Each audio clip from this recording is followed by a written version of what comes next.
Fam, you wouldn't show up to your game unprepared, so why you still wilding out down there? That's why I had to collab with Manscaped. It's all about precision, confidence, and staying ready for whatever's coming your way, if you get what I mean. When you feel clean, you move different. And on the Courtnee Edgar Show, we keep it real, we keep it sharp, focused, and ready for anything. Now, I ain't gonna steer you wrong, so you gotta make sure you hit the link below. The link is gonna be in the description as well as pinned in the chat. And look, get your Manscaped kit right now and stop showing up to life unprepared. Now let's get into it. Welcome to the Courtnee Edgar Show.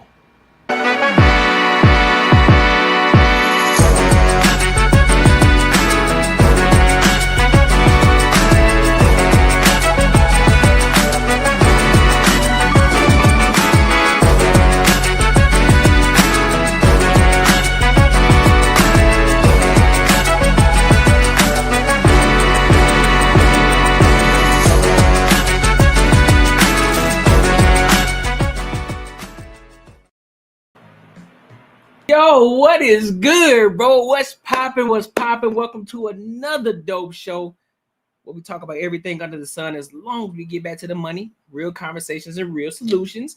I'm your host, Courtnee Edgar.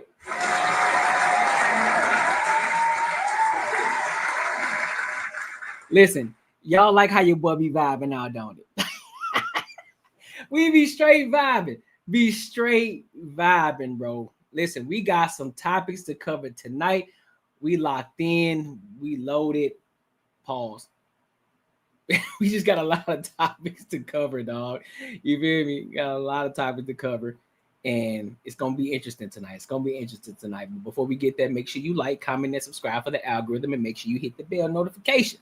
All right. And also, if you haven't tapped into the Patreon, definitely do that right now, because there's a lot of value in the Patreon where we talk. We have the conversation on YouTube, but we move different in the Patreon. That's where we teach on how to build the business, on how to grow your Instagram, how to learn how to invest your money, the basic level way. We're not diving deep just yet, and I'm showing you the ways that I did it. I'm showing you from the point of where I started and where I'm at now. So I'm showing you that as well. All right, but hold up, before we get into it, let's check them out. Logan, what's up, big dog? What's up with you? Like, sub. Hey, I appreciate you, fam. I appreciate you. Appreciate the love, big dog. Nice, bro. Just did. For sure. Appreciate you. Joe, what's good with you? How you feeling? Y'all ready for the show tonight? Y'all ready? Listen, let's go ahead and get into it, bro. I'm excited tonight. I am feeling good. I just ate some tacos. Some carne asada tacos. Listen, we are good. I'm nice and full, and I'm ready to kick it. You feel me? All right, so let's go ahead and rock out. First topic up tonight, we got a liberal woman. She's basically advocating for the Black community and saying that she's going against the grain of what people talk about in regards to when people say, well, you never experienced it, so why are you trying to advocate and why you try to defend the Black community? So I want to hear her thoughts on this, and then I'm going to give my thoughts and opinions, all right? So let's go ahead and rock out. Let's get into it, man.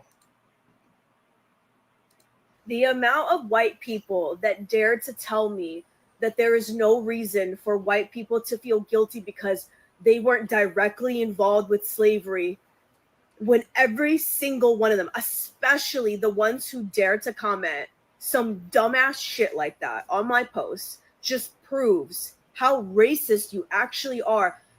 All of the people that think that they're not a part of it, that don't contribute, are much bigger contributors than someone that openly speaks about feeling empathy for others and feeling guilt as a white person in America who has contributed to systemic racism just by being born into the system.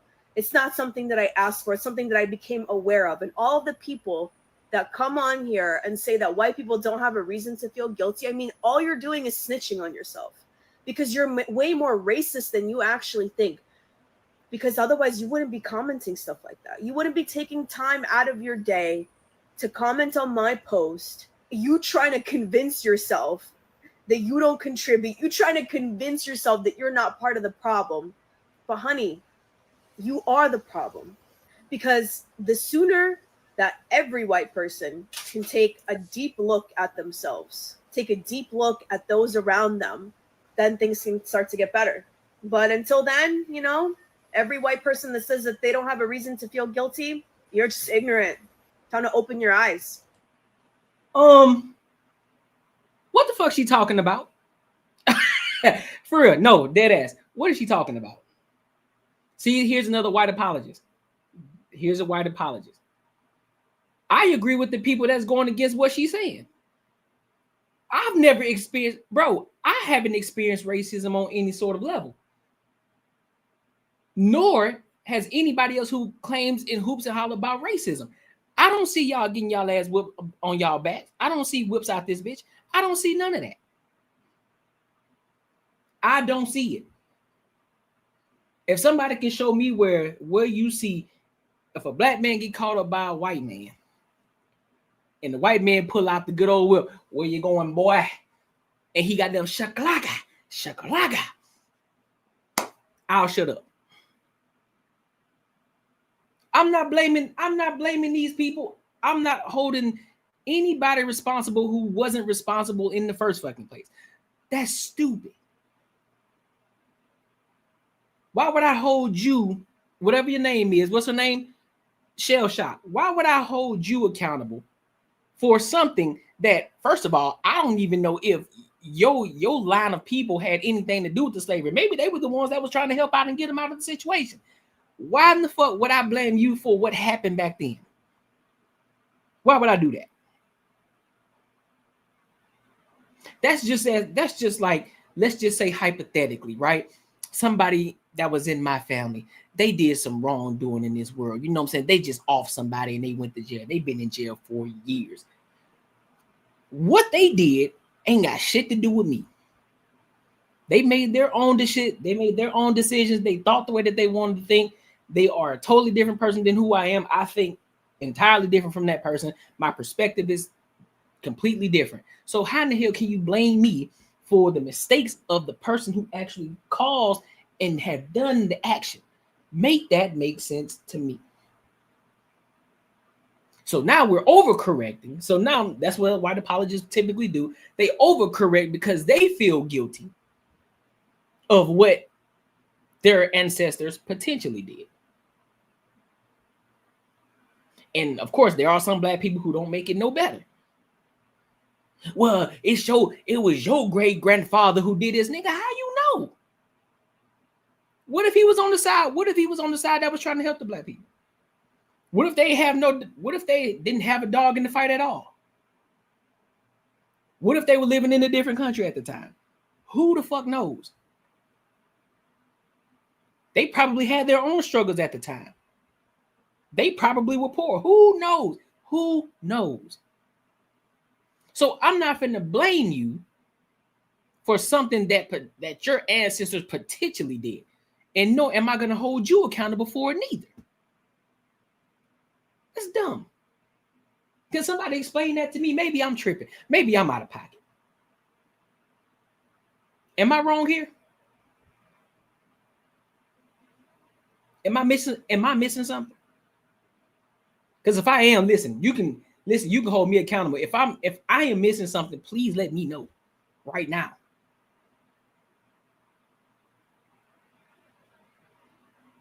And of course, if she's a liberal, that's typically what happens. Trying to apologize for black people, then of course black people gonna tell her, Shorty, why are you speaking for me? I don't need you to speak for me. Just like right now, I don't need you to speak for me. I will look you dead in your face and say, whatever racism you talking about, I haven't experienced it.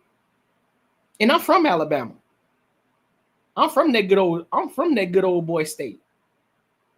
I haven't experienced it. Could it be because of the way that I present myself in public? Is that because I'm not out here wilding and ratcheting and doing degenerate things? Could be. I mean, I was raised right. My parents did teach me how to go out and conduct myself the right way in public. Could that be it? When I do get pulled over, and I have been pulled over before. Do I ever looked at it as, well, you're profiling me? No. I got pulled over because most of y'all know why y'all get pulled over, but you want to play that game. I done got pulled over for speeding. I got pulled over for not having my seatbelt on. I got pulled over for making the wrong turn. And each and every time I knew exactly why I got pulled over. And I got pulled over before for being in the HOV lane when I shouldn't have been. Each and every time I knew why I got pulled over. Nor did I pull up and say some shit like, well, what you pulling me over for? See, when you talk, this is the problem with the police officer. No, nigga, I just say, how you doing, officer? Do you know I pulled you over? Yeah, man. You got me. Yeah, I ain't have my seatbelt on. Yep, I was speeding. I was doing no speed limit because I might have been late for work or some shit. Right? It is what it is.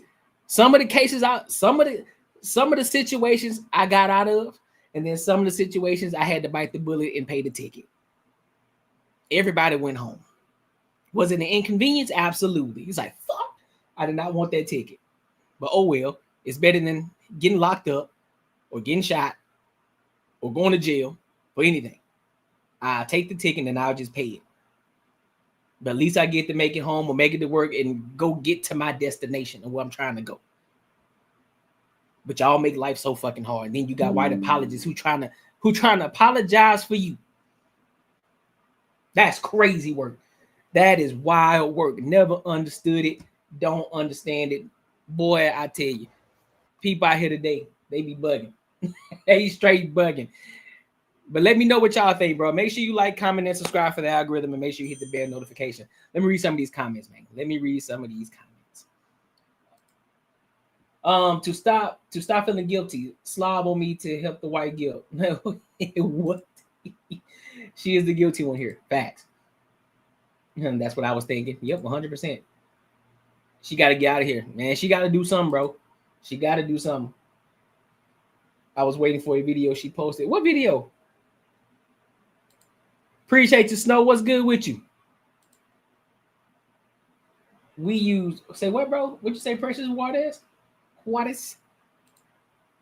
Sounds like serious criminal activity. It sounds like some, right? Sounds like some serious criminal activity, right? I never get out of a damn ticket. You'll never get out of a ticket. Why not? You must have been blatant. You must be going like 30 to 40 to 50 miles per hour over the speed limit. Or you probably be having an attitude when they pull up to you. You be having an attitude, Joe. You can keep it above. What's up, Amber? You can keep it above when you be having an attitude when they pull up to you. Like, why you pull me over type shit. You can be honest with me. You can be honest. I ain't gonna say nothing. I ain't gonna tell nobody. I ain't gonna tell nobody. So, you swear you're friendly. All right, look, I'll take your word for it. So let's keep this train moving, man. Let's keep this train moving. Speaking of liberals, y'all gonna love this one. Speaking of liberals, it's the show, Amber. It's the show. Many different topics. We're gonna be moving on to the next one. Speaking of liberals, Jasmine Crockett. Hey.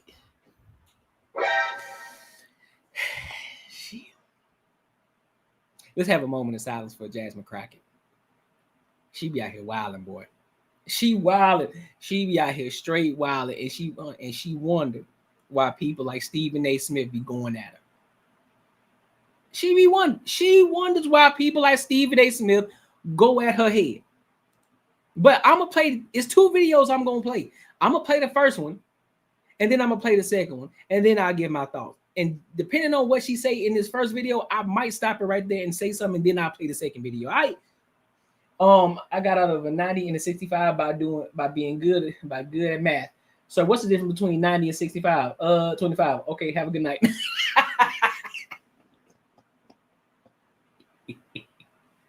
Hey, facts. Facts. Oh, I know he laughed at that one. I know he did. Cause I ain't gonna lie, that would have tripped me up too for a second. Like, what? What you talking about, man? You know what? I ain't got time. Have a good night, sir. I would have said the same shit. Like, man, look, you got it. Have a good night, man. But look, let's get into this Jasmine Crockett, man. Let's see what she talking about. Here she go. Y'all ready? Y'all ready for this? Y'all ready for Jasmine Crockett? A lot of the MAGA women receive gender-affirming care, such as lip fillers, breast augmentation, etc. Why do you think they are so against gender-affirming care for trans people?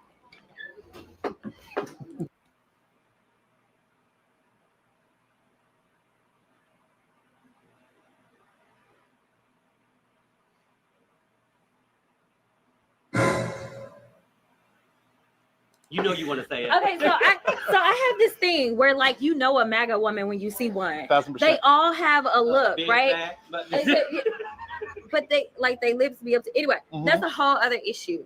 But yeah, they don't even know because when that was brought up on the House floor, because there was a discussion about this on the House floor, they were like, "How dare you say we use?" And it's like, no, that's exactly what y'all do. Y'all just didn't realize that that's what it is. But okay, Y'all know what she talking about? Hold on, let me play it back. Let me make sure I ain't miss nothing. Okay, a lot of the MAGA women receive gender-affirming care, such as lip fillers, breast augmentation, etc. Why do you think they are so against gender-affirming care for trans people? You know you want to say it. Okay, so I have this thing where, like, you know, a MAGA woman when you see one. 1000%. They all have a look, Big right? back, But they Did he like say- they live. Did he say big back? Did he say big back? Or am I tripping? He did say big back, right? Let me make sure. A woman when you see one. 1000%. They all have a look, Big right? back, He said big back. If I'm not mistaken, if I heard that correctly, he said big back. Sir, my delicate sir. My delicate sir. My delicate sir. Of anybody. If that's what you said, I'm gonna say this based off the strength of I think that's what you said. So I'm gonna address it. My feminine sir. You see this joint right here? You see this right here? We know your belly hanging out the bottom of that corset. We know your belly hanging out the bottom of that corset. I can look at your neck and tail. I can look at your neck, how your neck is connected to the top of your chin, that you a big back. Just because you got the corset on, you trying to make it look like you slim. Nah, big dog. You big back just like the rest of them that you claim to be talking about. And mind you, Jasmine Crockett is at a solid weight. But she got a little chunk in it too. So she can't be talking too much. She can't be laughing too goddamn hard, which is why she got her hands in front of her stomach. Because she ain't too confident in that belly she got going on in that dress. But hey, neither here nor there. She don't look bad. Just gotta call it for what I call it. I'm just saying. Gotta call it for what I call it. Let's move on.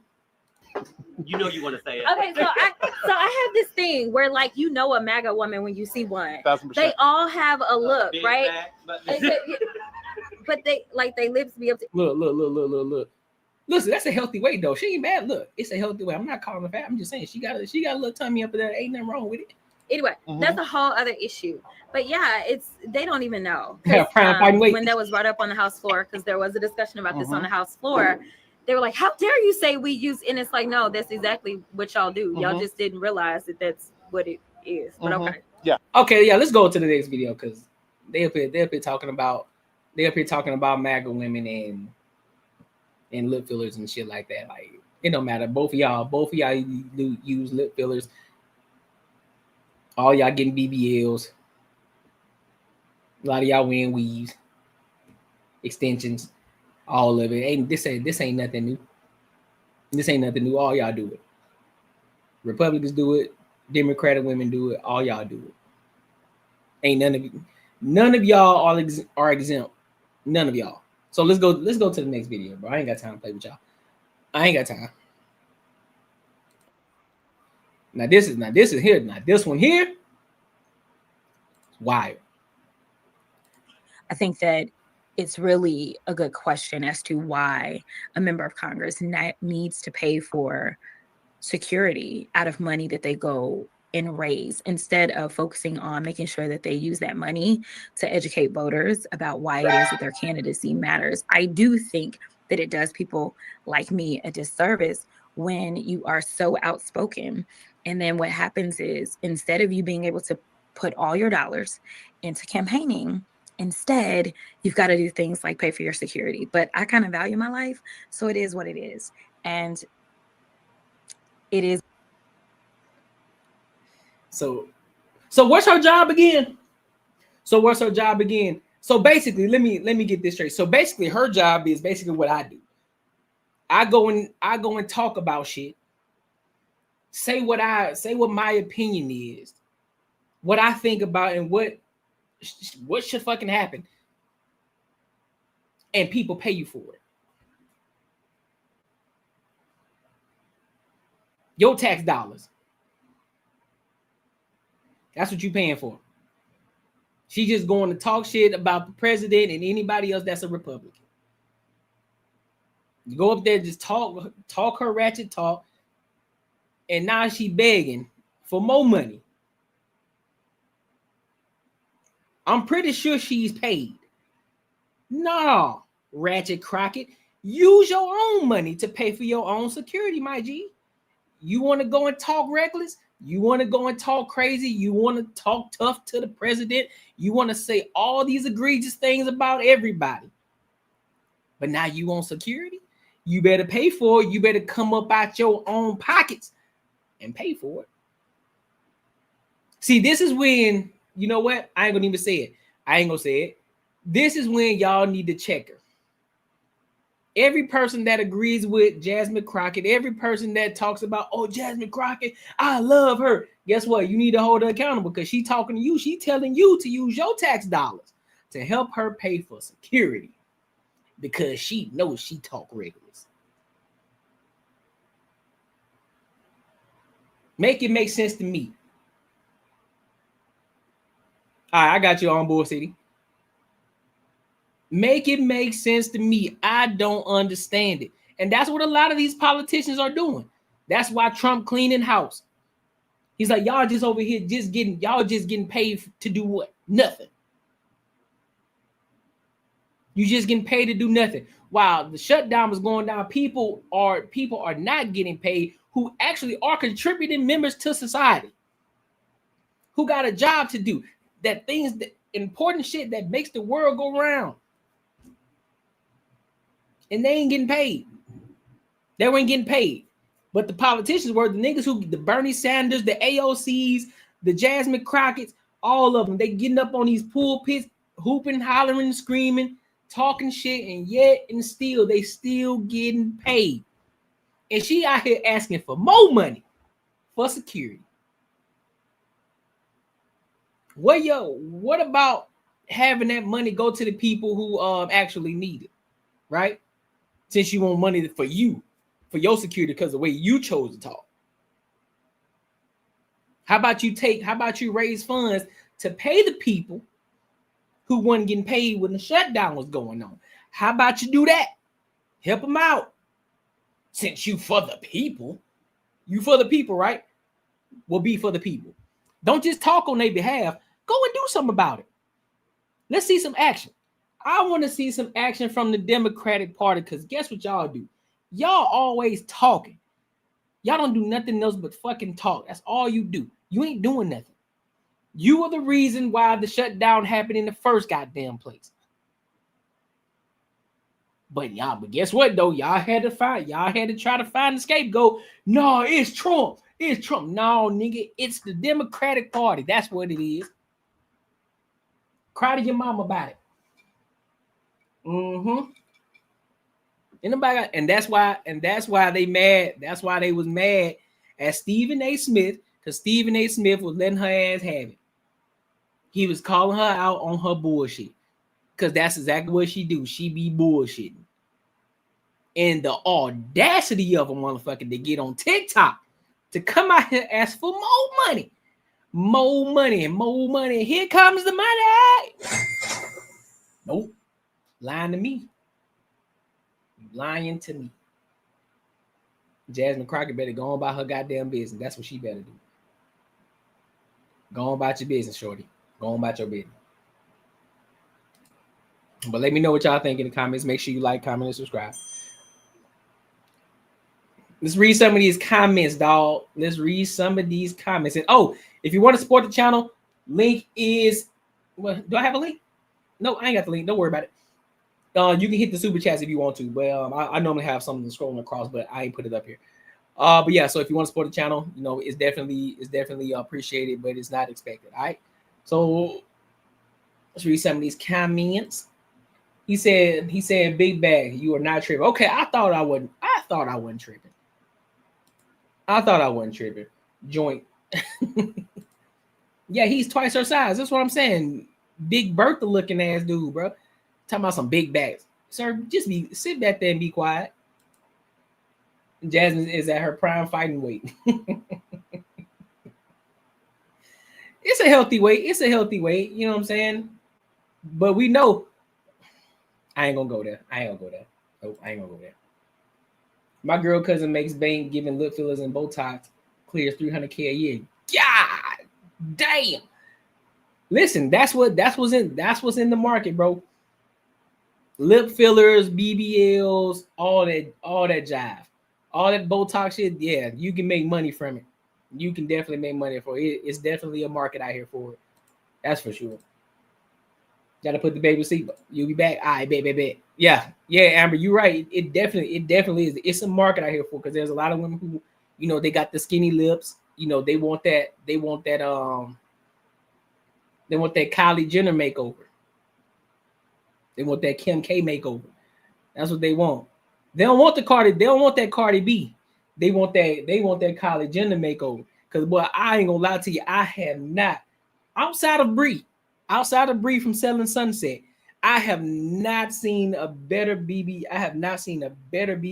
Botox situation. I was like, damn. That's crazy. But hey, it be what it is though.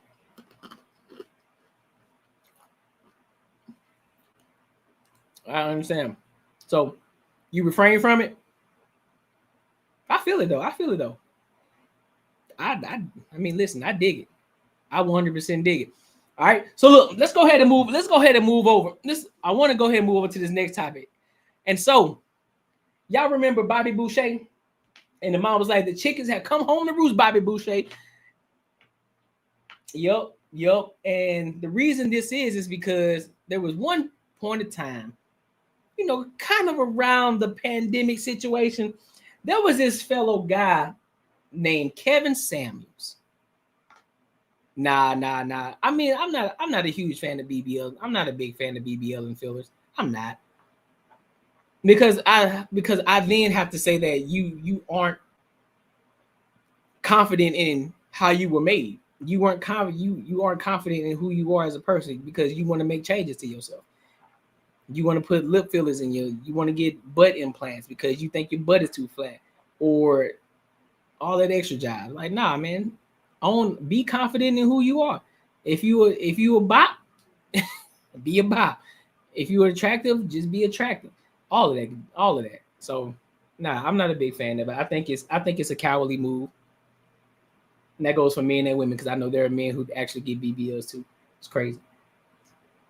Shout out to Drake.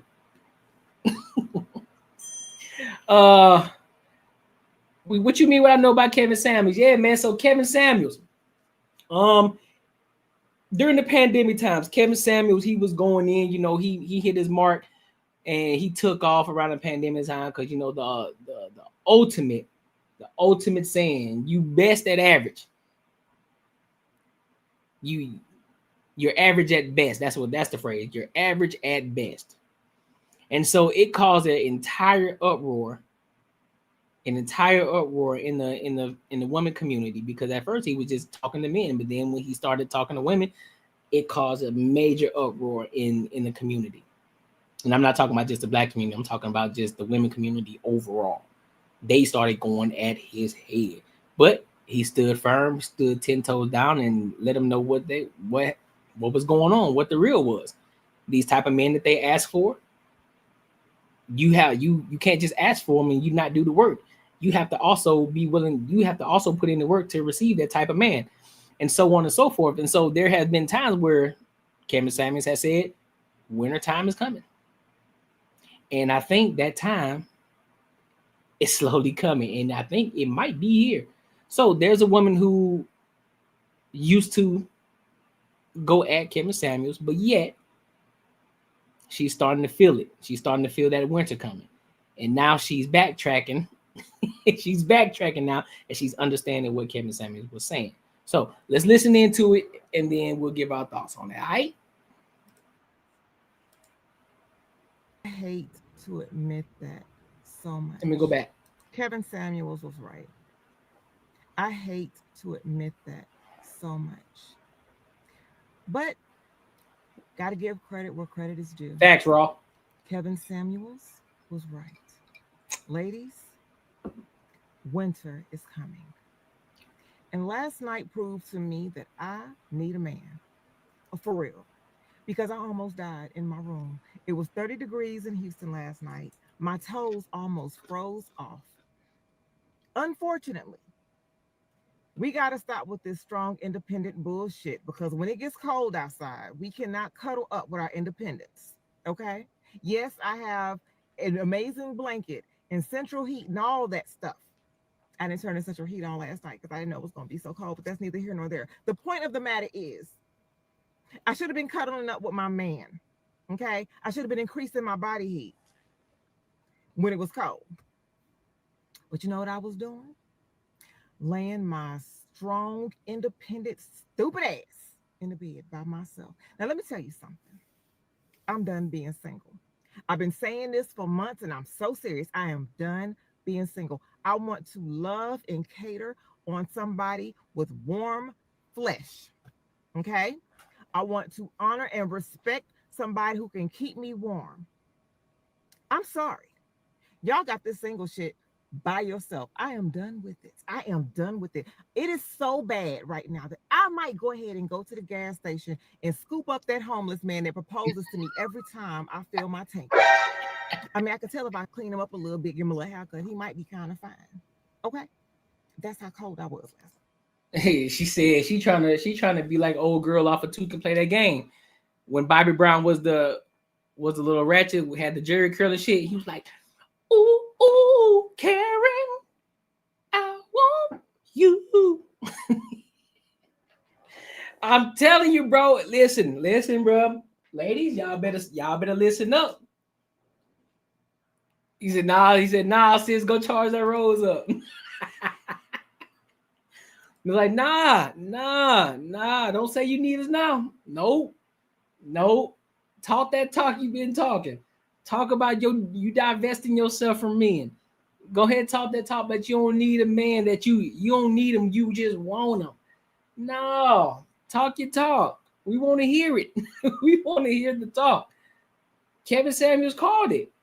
I got it. Listen, bro, you got to call a spade a spade. He called it out and he said, listen, bro, that time is coming.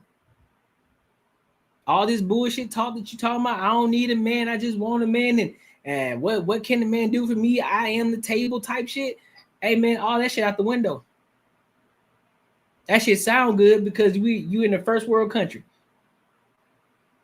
You're so entitled to the point that you don't even realize that if shit were to go to shit, ooh, wait, you wouldn't know what to do. Half of y'all don't even know what to do without your phone. You couldn't go a whole day without your phone.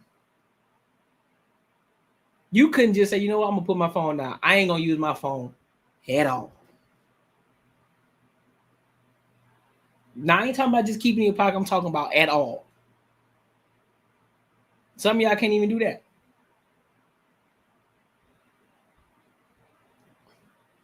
And that's what's happening. And more women are gonna start coming out the woodwork. I just want a man. Y'all saw if y'all was watching the Banter and Barter show yesterday. Shout out to the crew. If y'all was watching it yesterday, Leslie Jones, she's talking about how successful she is and how much of a great woman she is and that she can fight and shit like that. Like, when are y'all gonna understand that we don't give a fuck about that? And it's not the fact that, great, you make your own money. That's cool. That's great for you. That's phenomenal. Wonderful. But what's your character like? What are your moral values? Who are you as a person? Are you actually a feminine woman? We don't want that woman that says, yeah, man, as long as the right man can put me into my feminine energy, then that's when I'll be feminine. No, you're supposed to be feminine all the time. All the time. I have yet, unless they're making a mockery of the women, I have yet to see a man say anything in regards to, hey man, listen, I'm gonna be a feminine man until I find a feminine woman that could put me in my masculine energy.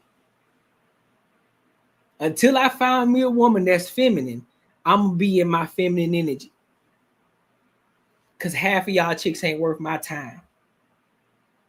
You don't deserve a masculine man, so I'm gonna be in my feminine energy until the right feminine woman who gonna love, admire, and respect me. Then when she does that, then that's when I'll give her my masculine energy. That's when I'm gonna become a masculine man. You see how stupid that shit sounds? You see how dumb that sounds? I never understood that. Never understood it. But hey, she coming to the, but she's starting to wake up. She understands that shit get lonely. You only go up in age. You only gonna continue to get older. All that shit sounds good when you're 22 and 23. Well, that's fine. I don't mind. I'll die alone. I have my cats and my dog. Okay, it sound good. That shit sound good.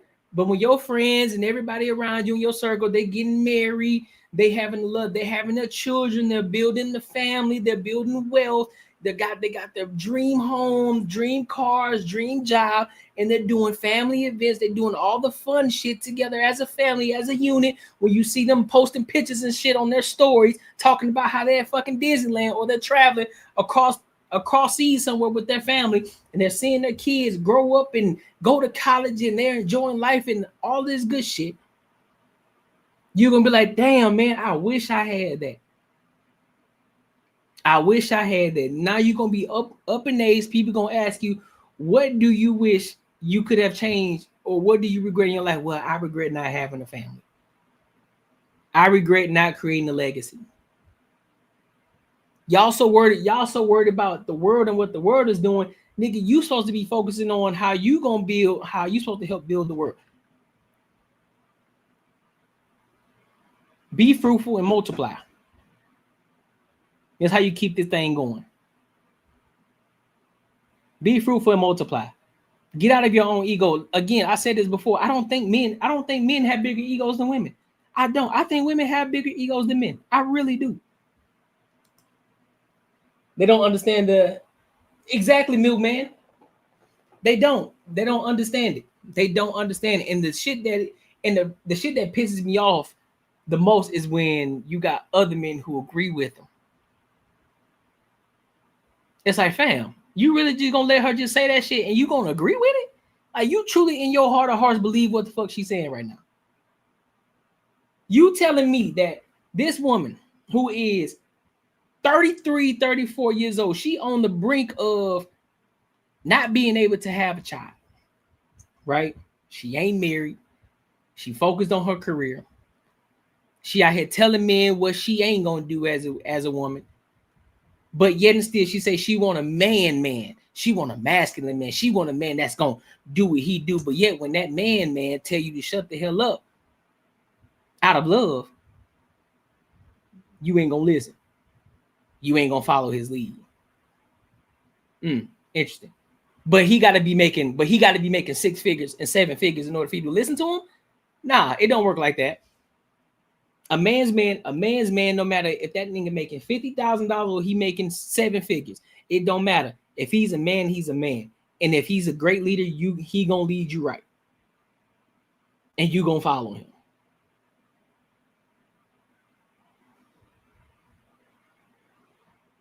So I don't understand it. So yeah. So shout out to her though for waking up. Seemed like she look like she passed 35. I look like she might be, if she ain't 40, she close. She look like it. She close to 40. And the young ones they try to talk to and the young ones they try to act like it won't happen to them. But the OGs who tried to tell them thought the same. That's a fact. I don't know why the fuck I just fucked up in that whole sentence, bro. I don't know why. But no, I agree. But look, I'm of the cloth of now. I'm gonna let them do what they do. I ain't gonna say nothing. I'm done talking to them. I ain't talking to them. All of them that's gonna say, well, I don't need no man. I can do bad all by myself. I don't need none of this shit. I don't need a man. I want a man. All right, bet. Say less. Say less. Do your thing. You ain't gonna listen to a man. All right, bet. You ain't gonna come out of your masculine energy until you find a masculine man. I bet. Handle that by yourself. Let me know how that go in the next 5 to 10 years. Let me know how that's working out for you. But the ones who actually want to be in their the ones who are actually operating their feminine energy, and they just haven't found that proper man who can treat them the proper way, like they should be treated. You know, the ones that should be treated like the way they should be treated. We gonna talk to them. The ones who want to be in a relationship, the ones who want to follow a man's lead, the ones who are feminine, who operate in their feminine energy, who want to build and grow a family, who want to build a foundation. Yep. Those are the ones that we gonna talk to. The rest of y'all who don't need a man, you just want a man, or you just want a partner. We ain't talking to you. We ain't talking to you. We gonna let you die alone. What you want me to say? We're gonna let you die alone. Let you die on that hill by your motherfucking self. You down that hill by yourself all alone. Don't get mad. Don't get mad at everybody else. Hold on, what happened to my thing? Give me a second. Don't get mad when all the pick of the litter is gone and you see all your friends and people getting married. Don't get upset. Because we don't want to hear it. We don't want to hear. Hold on, man. What's going on with my Did my shit freeze? Yo, can y'all hear me? Or am I tripping?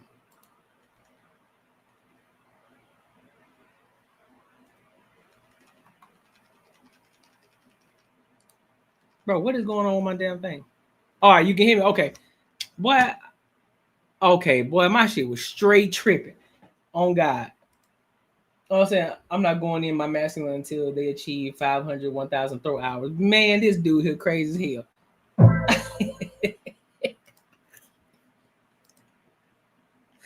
Bro, I can't stand you, bro. Oh my God. All right, cool. You can hear me. I bet. I thought my shit froze for a second because my mouse wasn't working. We can hear you, but the aspect ratio is in the like mobile mode or something. Okay. Let me see. Oh, I can turn it up. My bad. I think we good now. I think we are golden. All right, so look, let's go ahead and move over to this next topic. The main topic of tonight. Charlemagne the God and Melyssa Ford. As y'all, for those of you who don't know, Melyssa Ford left the Joe Budden podcast. Of course, as if we didn't see that coming.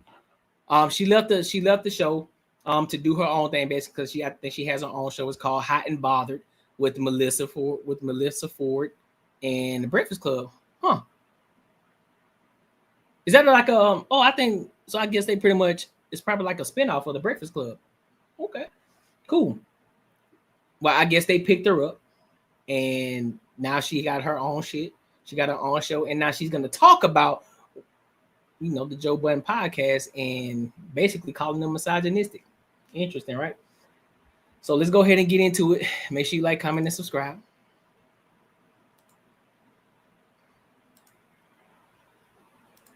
Have an algorithm full of men that are, you know, that are allies to women. But I will also find myself in the comment section of certain things, and it's just it's very polarizing, and it pulls you. And especially, you know, I mean, I've had my own experiences of being around a certain type of a certain group of men who exhibit groupthink, and that groupthink tends to lean very misogynistically. So it has an effect on you, you know, as somebody who's just kind of like absorbing it simply just because I'm a woman and I'm the woman in the room kind of thing. It's just. I listen, are there fuck boys out here? Yes, but I still believe in the circle of trust of humans. And I believe that the shooting percentage when it comes to the circle of trust of humans is still very, very high in spite of all the bullshit. And what do I mean by that? We wake up every day, every single one of us, and we trust that we're not gonna go crazy. I don't know none of these people in this room, but one of these motherfuckers could go crazy and fuck up the whole day for everybody. You could go to freaking Dunkin' Donuts and order a coffee, and it's that one person in the back who might decide, you know what, I'm gonna put some fucking, you know, fentanyl or arson in her shit. Or you might get in the car with the Uber driver and that person decides to run off the road. My point is, we don't think about that type of stuff. You don't go into Dunkin' Donuts and think somebody's gonna put arson into your fucking drink. You don't order the Uber and jump in the car and think this person's gonna run me off the highway. You don't walk in rooms with perfect strangers and be like, okay, you know, who's gonna be the person that shoots this shit up? So there's a circle of trust that exists amongst humans. And in spite of all of the bullshit, we do pretty good at making sure that all of us are safe and protected. So I can't base everything off, you know, just the bullshit. Now, do I, you know, raise my daughters with that mentality? Yes, but I also let them know to be aware. Just like right now, I'm aware. I wouldn't walk in here with my own shooter if I wasn't aware. You know what I'm saying? So that's just the mentality you have to have. It's the reason we have life insurance. Like, you know, you have to be prepared. You don't want these things to happen, and you're not even expecting these things to happen. You're just, I guess, prepared if they do. But imagine if we had to wake up every day and just not trust anybody. I mean, that would be really isolating. But you're kind of doing that with the men. No. You started it off by saying, fuck niggas, get money. That's basically what you said. You was like, I don't want to be with nobody. No, it's not that. I'll be completely honest. It has nothing to do with me not wanting to be with anybody right now at this particular stage of my life because of this massive career transition and spiritual transition. I'm having what I now understand as a spiritual awakening. And it has been so powerful that I don't think anybody needs to be there at this moment. I need to be here with myself. Got you. How long have you been doing this shit, bro? How long have you been doing this, Melyssa Ford? No, like real shit. How long have you been doing this? How long have you been on this shit? Because then you have an entire conversation when you on your other show that you were talking about the men that you've been with and why you left them. How many years that you gonna be going on this spiritual awakening, talking about I just need to be me, I need to figure out my thing? What you got going on, bro? What you got going on? Real talk. What you got going on? I'm just trying to understand something. What you got going on? Listen, bro, just say you want to be alone. Just say, look, I don't never want a man. I don't want no man. I just want to be by myself. I want cats. Just say that. I don't want nobody. I just want to get buzzed down from time to time. I don't want nobody. Just say that. Just, you gotta be politically correct. Just say it, bro. And integrating everything that I've learned, you know, in a very short amount of time, especially at the retreat that I went to in Mexico. I'm at a point in my life where so much new information is being downloaded from source. I don't have anything to give to anybody right now because I'm still receiving. I understand. And that's literally it. Like, I have hope or a belief that there's the imperfectly perfect one out there for me. What if you were prepared for all those interviews? Well, like you ain't gonna never find them. I don't. I trust that they've got my best interests. But I don't think that I put a whole lot of importance on that. And I'll tell you why. I think that after a certain age, read perimenopause, women start to really take stock of their life. And I think also in this decade of life, the 40s, you really start to think about the meaning of life and also how meaningful your life is, and changes that you want to make, because also you're thinking about legacy and facts, you know, and just what impact or what what mark you want to leave on people, the world, whatever the case is. But I think what also happens to women at this point in time, because we are conditioned to be such people pleasers, and conditioned to center men, everything else about our lives is accessory. The goal is to get a man, get claimed by a man. And by the time you hit this decade of life, women start looking around and be like, what did that get me? Y'all hear the ego here? You hear the ego, right? You hear the ego. I am not crazy. This is a video vixen who just wanted to get money, and she was the same one saying fuck niggas, and basically she's saying the same exact thing, but she just saying it in a different way. She's saying the exact same thing. Listen, decenter men, focus on you and the things, because I'm taking account of my life and what I have done with my life. And you know, when you get over this menopause and then you start to, man, listen, ain't nobody trying to hear all that. Ain't nobody trying to hear all that. We're not. That shit is old. That shit is old and tired. You sound just like Tracy Ellis Ross. Sound just like the rest of them goofballs. You sound just like Kendra G. You sound like Dr. Cheyenne Bryant. You sound like all them goofballs. That's who you sound like. Y'all on that same fucking train. Y'all just want to be in charge. You want to be in charge. But guess what? Them same men that you want to be in charge with, you don't want them. But what it is, you want the type of man that you said, the imperfectly perfect ones. What you want the man that's perfect, but he gonna worship the ground you walk on, and you gonna be able to tell him what to do. But it don't work like that. Your shit gone. You done for, bro. You done for. Not to say that there's not women who are like in very happy relationships and happy marriages and stuff like that. I'm pushing that aside. Let's just say that you're in my particular situation, or let's just say that you've been on a long-term marriage and haven't been happy for a really, really long time, and you think that the best thing would be to split apart. Women are in this decade, we start to really kind of analyze, what does life look like when we decenter men? And I want men to understand that that does not mean that we don't love you or want to have you in our lives, but it's just this, it's radical self-acceptance. And didn't I just say that? Shut up, bitch! World and society teaches women to never accept yourself, that there's always room for improvement. That's why the self-help section of bookstores are mainly geared towards us. For you guys, it's get rich, get fit, for the most part. Yes. But for us, it's like, you're imperfect, change everything. You know what's so crazy? I know so many men. No, and because y'all want to be difficult. Because us men are simple. We want to make money and get fit. Everything else comes with that.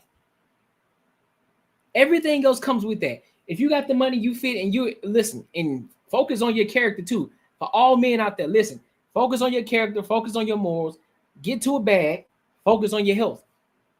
Everything else is gonna come. That's why there's only a small portion of self-help books, because we're simple. Keep it simple, stupid.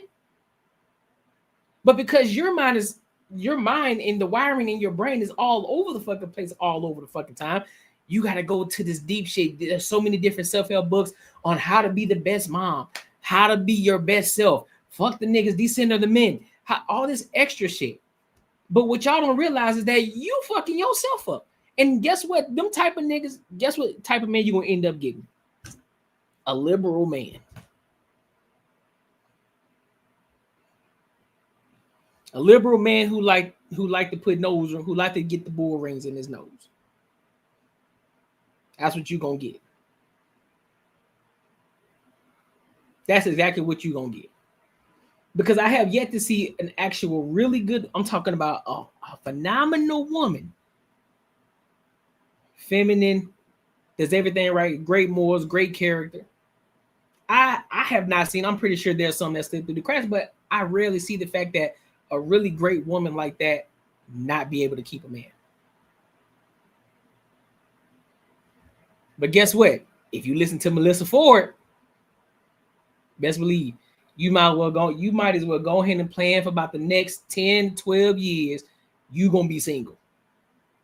And you probably going to miss your opportunity with the man that you need, not the one that you want. The man that you need. Because a lot of y'all go for the shit that y'all want. You don't go for what you need.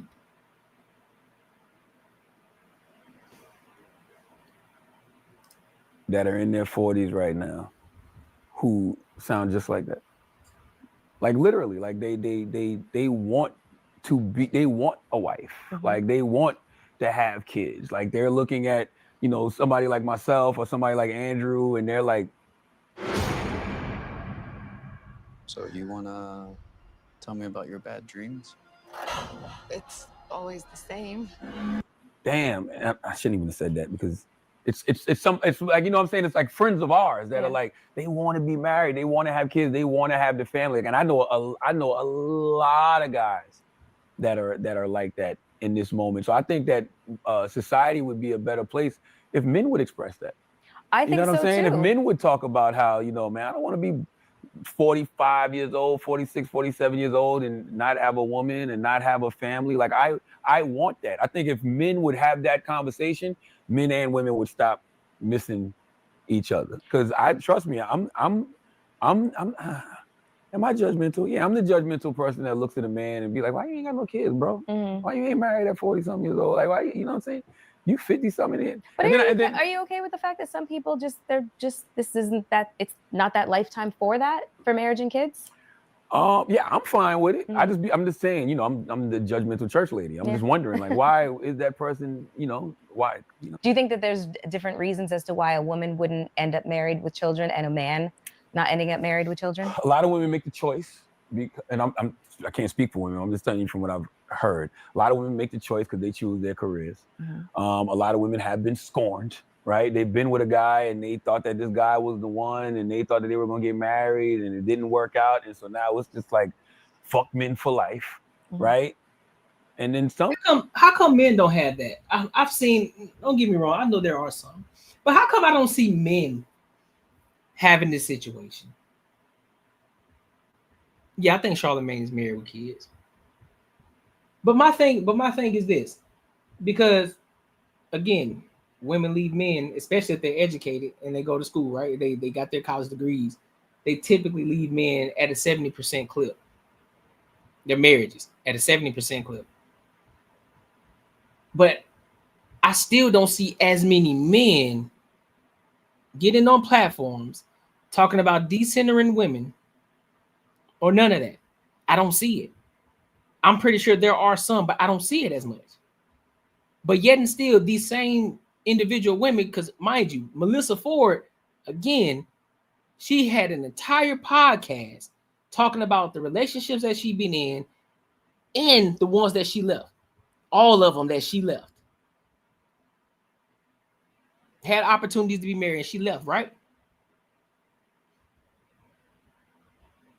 But yet, there have been situations where women have done men dirty. I'm talking to the most scandalous shit. But yet, I don't hear men getting on these platforms talking about their decentering women. They just say, you know what? I'm just finna make this hoe jealous. I'm gonna go get in the gym. I'm gonna focus on me. I'm just gonna fall. I'm gonna keep my head down for a minute and rock the fuck out. But I understand what I'm looking for next time. They don't never say, nah, man, I don't want to be in no relationship no more, man. I just, you know what? I just want to go into my spiritual realm because I have this spiritual awakening about myself. You know what I'm saying? And now, you know, because I'm at this point in my life now where, you know, the spiritual side of me is saying that I just need to focus on this, and I don't necessarily need to focus on the women. Like, what? Like, what you talking about? You just say, nah, fam. If you want, listen, bro, keep your head down, go work, go grind, go find a new skill, get your bread up, hit the gym, everything will be straight. But for some reason, and again, it's not all of them. It's just women like this. Just women like this. Drive me insane, man. Drive me insane. Just like I never wanted to. I've heard like that's something I've been, you know, hearing Maya say, and I got a couple other women in my life. They're like, I never wanted to get married. I never wanted kids. You know how much courage it takes a woman to actually admit that out loud? Mm-hmm. Society judges the shit out of us for that. But, you know, going back to men and, you know, their wants and their desires and their lack of ability to articulate that. I was having a conversation. I did a panel with 2 Chainz because he has a movie that is based on his life. It's called Red Clay, a short film. I'm publishing his book next year too. His book is called The Voice in My Head is God. Yes. He told me. Comes out next year. He told me. And he's just such a great guy. So in the film, there's a really poignant, pivotal moment towards the end of the film where the protagonist and one of the other guys who's his best friend, they share a moment of intimacy where they're hugging. And it's because one of them has just lost his mom, and it's very tragic, but I was struck by the intimacy of that moment and the expression of intimacy. And, you know, I said to the crowd that the first act of violence that the patriarchy commits is not against women, it's against young boys, because it forces them to carve out parts of their humanity because it's seen as feminine. And it's almost like masculinity is not defined by what it means to be a man. It's almost like it's defined by what it means to not be a woman.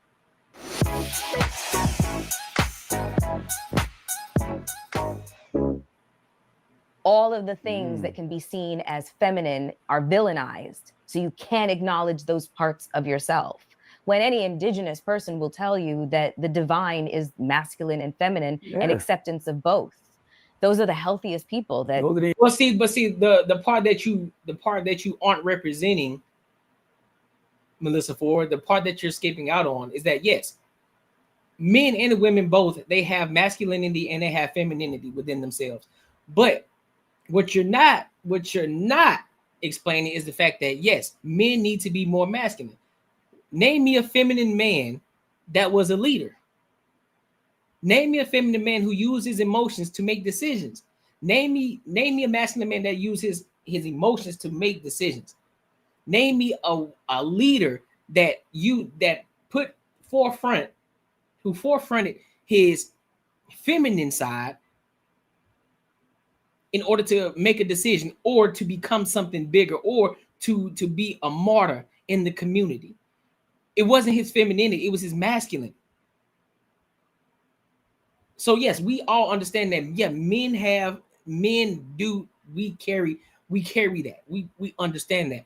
But there's a time and a place for that. I'm pretty sure men are vulnerable. That's why men cry in the fucking car or they cry in the shower. But they don't let the family see it. Reason being because guess what? Your family looks up to you. You are the leader of the household, but they see you hooping, hollering, and crying in front of everybody. Then guess what? That, regardless of how you want to look at it, that's going to do something to them. That's going to do something to them. That's going to do something to them. So that's why they say, look, you can't show your weakness, bro. You can't.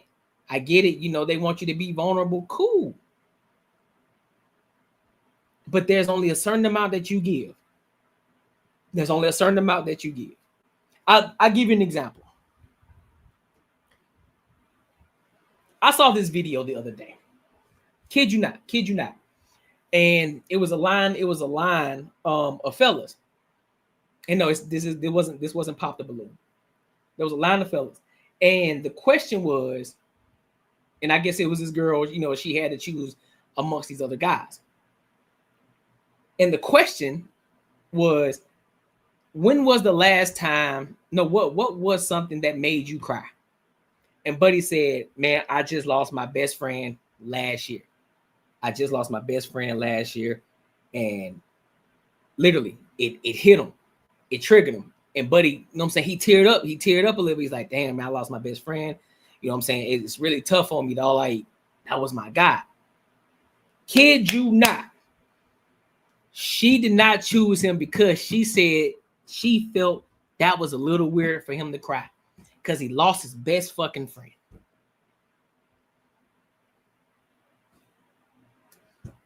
And that's just one example of many. So miss me with the behavior. So miss me with the crap of, well, this is the patriarchy telling you that men should not be emotional. No. There's a reason behind it. They don't just say this shit just to say it. There's a reason why they tell a lot of women not to be masculine. There's a reason behind it because a lot of men aren't attracted to that. They aren't. But you don't want to listen to that. We're not just saying that to fucking downplay you. We're not saying that to say that you ain't shit. No, we're telling you that because that's what it is. A feminine woman don't want a feminine man. A feminine woman wants a masculine man. A masculine man does not want a masculine woman. A masculine man wants a feminine woman. Yin and fucking yang. That's the only way it's going to work. You can't put two fucking positives together. That shit won't work. It won't work at all. So you have to understand that. Nobody's telling men, listen, bro, you can't cry, you can't express yourself. Nobody's telling you not to do that. But if you start doing it all the fucking time, if you start doing it for every little situation, like, hey man, what we doing? What you crying for? What you crying for now? What you whining about now? Stop crying, get to it. Crying ain't gonna help the situation. Fix the problem. Take action on the problem. Whatever the situation is, take action on it. Figure it out. That's why we say that. That's why we say little boys shouldn't cry. Cool little fella, you fell and scraped your knee. I bet. You scraped your knee a little bit. But wait, but what you screaming and crying so hard for? I get it. You fail. But understand, suck it up. Because there are going to be bigger issues in life. And if you cry over something small like this, I'm telling you, the world going to eat you alive. So that's why they tell you to be tough. Because you're going to go through trials and tribulations in life. You're going to go through dark times in life, bro. But you got to be able to weather that fucking storm. And crying ain't going to help you do it. That's why we tell you that. That's why men say that.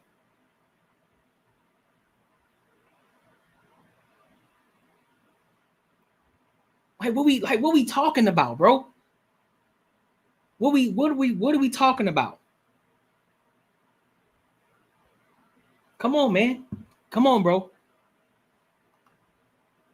The ingredients that make us. Exactly. It's a man and a woman. Exactly. So I feel like that's part of the problem that men experience later on in life is just they have this innate, almost like primal desire to want to acknowledge the feminine parts of themselves that they tried to kill off so long ago because society said they had to. And they also understand in order, like, if they could connect to those parts, they'd probably have an easier time truly connecting with women. Maybe we shouldn't label those parts. Maybe we shouldn't label a hug. I agree with that. We shouldn't label a hug as feminine. You know what I mean? Because I done seen, people die and, somebody get the news that the person dies and if whoever's close to you in that moment, that's what arms you're going to fall into. You know what I mean? So I think maybe we should stop labeling things like that. Yeah. Well, it goes back to the whole, accusation of being homosexual from Dame, and me talking about what intimacy is. That intimacy, they didn't slob each other down. They hugged each other. And it was slobbing each other down would definitely be gay. But if you did that publicly, clearly you don't care. Exactly. Yeah. But the whole point is, what I've realized is that through this lack of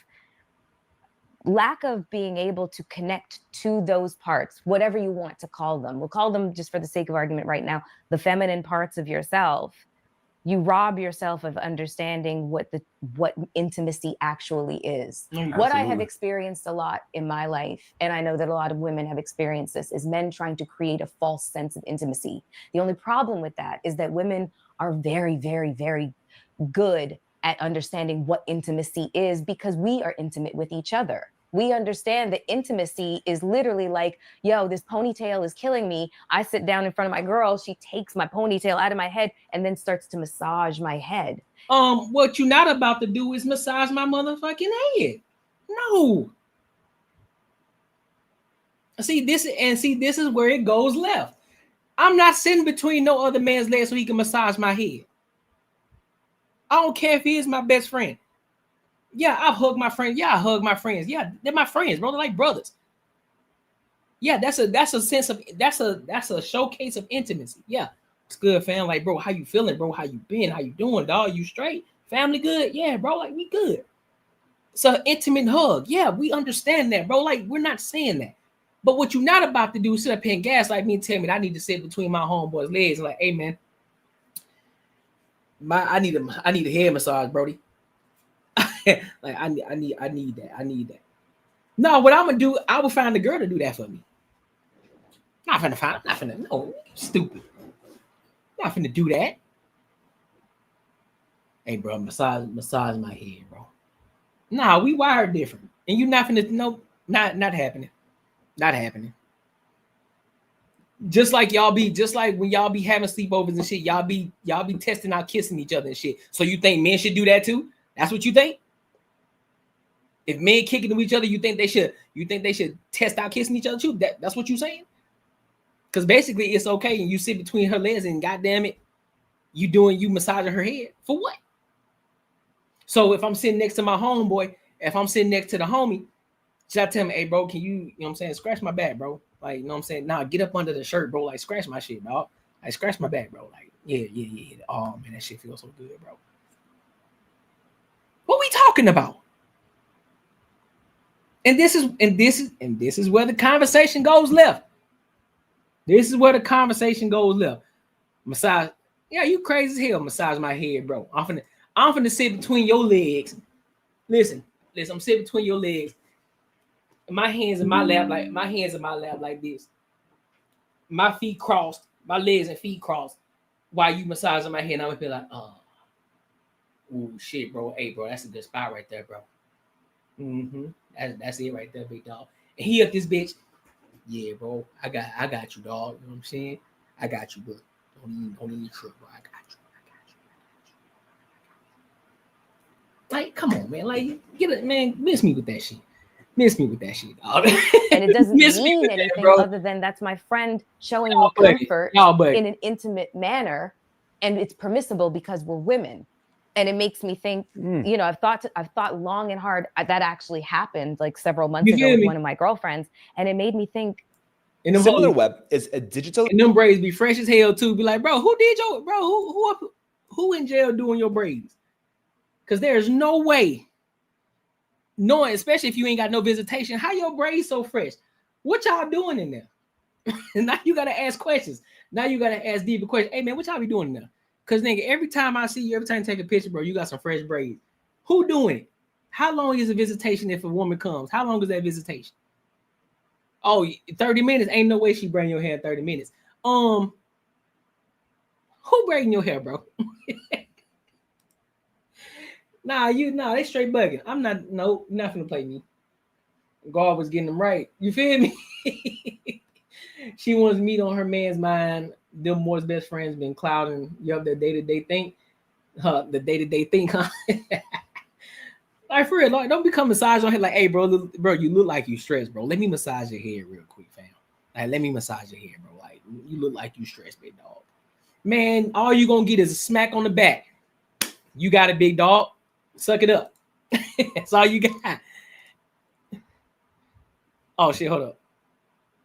Has conditioned you guys to feel like you cannot show any level of intimacy to another human being, whether it be a woman, whether it be a man, whether it be somebody who identifies as non-binary, the gender spectrum, it doesn't matter. But it's just like, that's why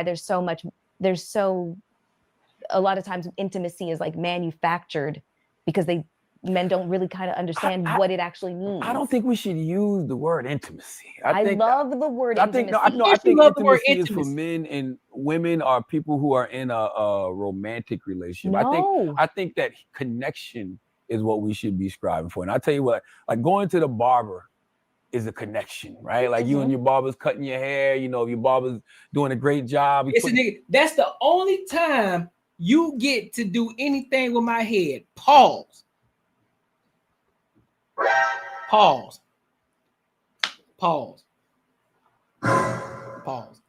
the only time you able to touch my head, bro. My face or my head. That's the only time. And even then, if it feels sassy, like, hey man, what you got going on, bro? And then you be up there, you trying to, you know what I'm saying, especially when they get in the beard and shit. They lean you back. That bitch chilling. Yeah, go ahead, give me good, bro. Pause. Shit. This nigga pull one of these moves right here. Hey man, you know what? I'm gonna take this thing off. I'm gonna holler at you, big dog. I'm gonna holler at the cut. Man, the cut ain't over. Nah, we good. You straight. Don't worry about it.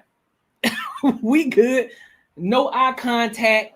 No eye contact. If my hands on the rails, if my hands on the armrest of the chair, I'm moving my arms because I don't want you slung on my forearm, bro. I'm moving my hands. No.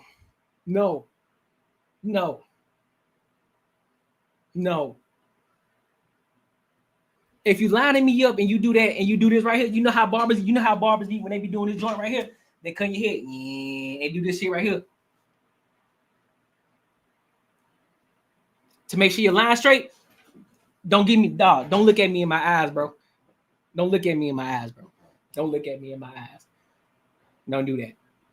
The hot towel on you, you know what I'm saying? Like, you know, like some barbers will take the little, this is gonna sound crazy, takes a little vibrating thing and rubs it on your face, like, you know what I mean? Like that's a level of connection. And then you and the barber are talking. You and the barber might have like real intimate conversation. When guys get together and play video games, when they sitting in their house with them headsets on, that's the connection. And it's just them two. That's why Black Mirror was able to make a whole freaking episode called Striking Vipers. That led to gay, but I'm just saying it didn't have to lead to gay. It could have just been those two sharing that connectivity amongst each other. Yo, something like getting in a cipher and passing a blunt back and forth. That's a level of connectivity that men have with each other. Working out, like, you know what I'm saying? You and your homeboy working out, and that's your partner, and you pushing them, you know, to do the best they can in the gym. I think the word we're looking for is connection, connectivity. I don't think men don't have to be intimate with each other. Like, intimate, I'm learning. Yeah, intimate is, to me, is when you're in a romantic relationship with somebody. Like, but I think that that's the thing. I mean, I think that when it comes to, you know, words matter, and our vocabulary has expanded so much just to, you know, in so many different facets of conversation. But I think that there needs to be like an expansion of understanding about that word intimacy in order for, I don't know, for radical change to happen between men and their own sense of radical self-acceptance, improvement within their, you know, group structures, and also their relationships with women. Our men should be able to admit that we need human connection from other men. Like, we say that. That's why they have men's spaces. That's why That's why a lot of men get upset when women get into men's spaces. That's why. Because this is the time where men can talk shit to each other. They can banter and barter. Shout out to the Banter and Barter show. They can talk shit, you know what I'm saying? They can joke on each other because that's a form of connection that we have with each other. Because at the end of the day, you my brother. We gonna rock out with each other. You know what I'm saying? We gonna make money together. We gonna do all this shit, and we gonna kick it. We're gonna talk this shit. We're gonna talk about what's going on in the world. We're gonna talk about how we can level up. We're gonna talk about all this shit. That's why the men's spaces are needed. That's why these men's spaces are needed. That's why it's important for men to get out. Like, nigga, stop getting up on your girl all the time, nigga. Go out in the streets. Go kick it with the fellas. Go have a couple of drinks with the homies. She'll be at home waiting on you. I promise you, bro. The more she misses you, the better it's gonna be for you in the relationship. You don't need to be up under her all the time. She need time to miss you, dog. She gotta miss you. If you constantly up under a nigga, she ain't gonna be able to miss you. Like, man, why this nigga always here, bro? Why he always here? Go do something. Go find some friends. Get out. You don't gotta be up under her. I get it. You like kicking in your chair. You watching the game, watching TV, nigga. Go watch the game at the bar. Go talk shit with some of the fellas. Go get into a LeBron and Michael Jordan debate.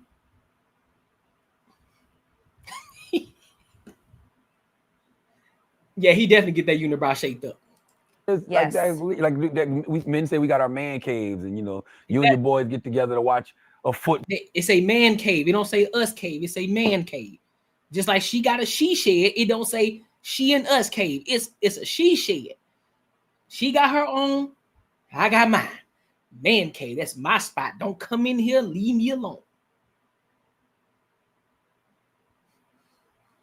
Ball game, drink some bit. That's human connection. I mean, those are Jordan. I hate that word when you're dealing, but I guess intimate. That is an intimate experience, right? Like if you bring somebody into your man cave, and it's just you and the guy, and y'all sitting around watching the game, and y'all sharing conversations, and y'all feel good because when you leave, you're like, man, I'm glad I was able to tell my homeboy that, and I'm glad I was able to share that with my homeboy. That is a level of intimacy. I just think that word intimacy, you think about it and you think about romantic relationships. Like, I'm not going around saying, yeah, man, me and my homeboy had an intimate drive the other day. Like, you know what I'm saying? Like, we shared an intimate moment while driving. Like, that's not how we're talking, but I will say we had a connection. Like, I like connecting with my homies. Yeah. I think that's the word we looking for. One of the things I thought to myself about, men and a lack of ability to feel like empathy, or like innately feel it, it being like an automatic reaction to something, is because a lot of men did not grow up as boys reading fictional books. I'm not talking about like sci-fi or anything like that, or like, whatever, comic books or maybe even anime. I shouldn't be prejudiced because I didn't read that stuff. But what fictional books teach us is, there's a protagonist, and it teaches us to put ourselves in other people's shoes, walk, through their lives.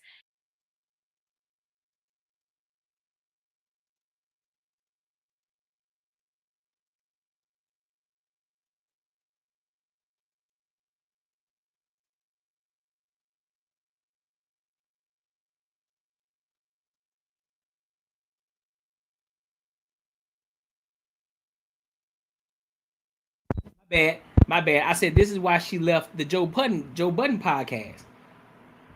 The reason she left the Joe Budden podcast is simply because she believed, for the most part, that she wasn't being heard. But just because you're able to speak what you think or believe, don't mean you can't get questioned. Don't mean nobody can question your thoughts or opinions. Just because it's an opinion, don't mean that nobody shouldn't question it. So if you felt attacked, that's on you. That's your personal problem. So if you wanted to protect your peace, cool, bro. But to sit up here and say it was misogynistic, nah. Because a lot of women tend to do that. They'll call something misogynistic when they hold women accountable, or they say the shit that a lot of women do. And all of a sudden, oh, why you attacking this? Man, nobody attacking you. We are telling you what we see, what we see from other men and other experiences that other men have had with you, what we have experienced personally, have gone through, or what we constantly see on a regular day basis or through social media. We speak from those points. That's why we speak in general. Because we either experienced it, saw somebody else who knows somebody who's experienced it, saw it from a third from a third person's perspective, and we see it online all the time. So we're able to have these conversations. That's why we talk about it. It's not nobody attacking you, it's just what we see. Just as y'all say that y'all see men doing certain things and men that this is what y'all experience from men. Cool. But the problem is when we say it, it's nah, it ain't like that. It's a back and forth instead of, you know what? Okay. How do we fix it? What's the solution here? How do we fix the situation? And then when the man tells you exactly what it is, it get misinterpreted as if you didn't hear him. Well, we want you to be feminine. We want you to be sweet. You don't need to be masculine. Also, basically, you just want me to be a slave and shut the fuck up. Where the fuck did I say that at? When did I say that? Where?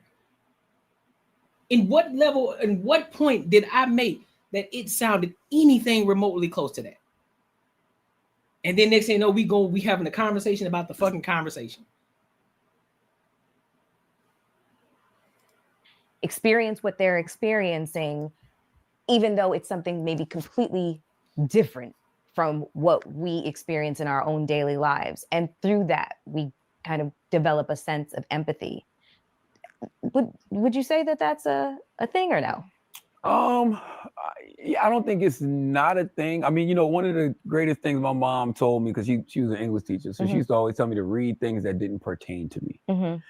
And that curiosity that she instilled in me that caused me to just pick up so much different literature that had nothing to do with me, right? That's what led me to read so much Judy Blume and so much Beverly Cleary, because these stories were about these little white girls and these little white boys. We weren't that. So I would read about these people, but that level of curiosity transcended from literature to just people.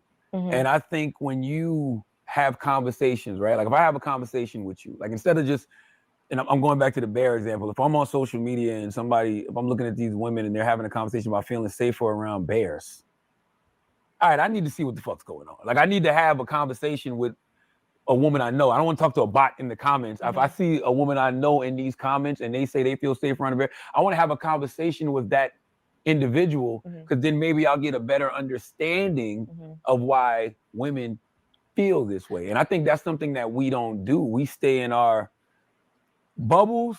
Because the reason in this aspect, I get it. And I just said, and it might be a little bit, I might kind of backpedal a little bit when I say this. When it comes to that bear versus man conversation, I don't care what y'all talking about. That shit ain't safe. That is not safe at all to choose a bear. And you don't understand the meaning. I understand the meaning behind it. You're trying to say that men are more dangerous. That's what you're saying. That's what you're saying. But however, guess what?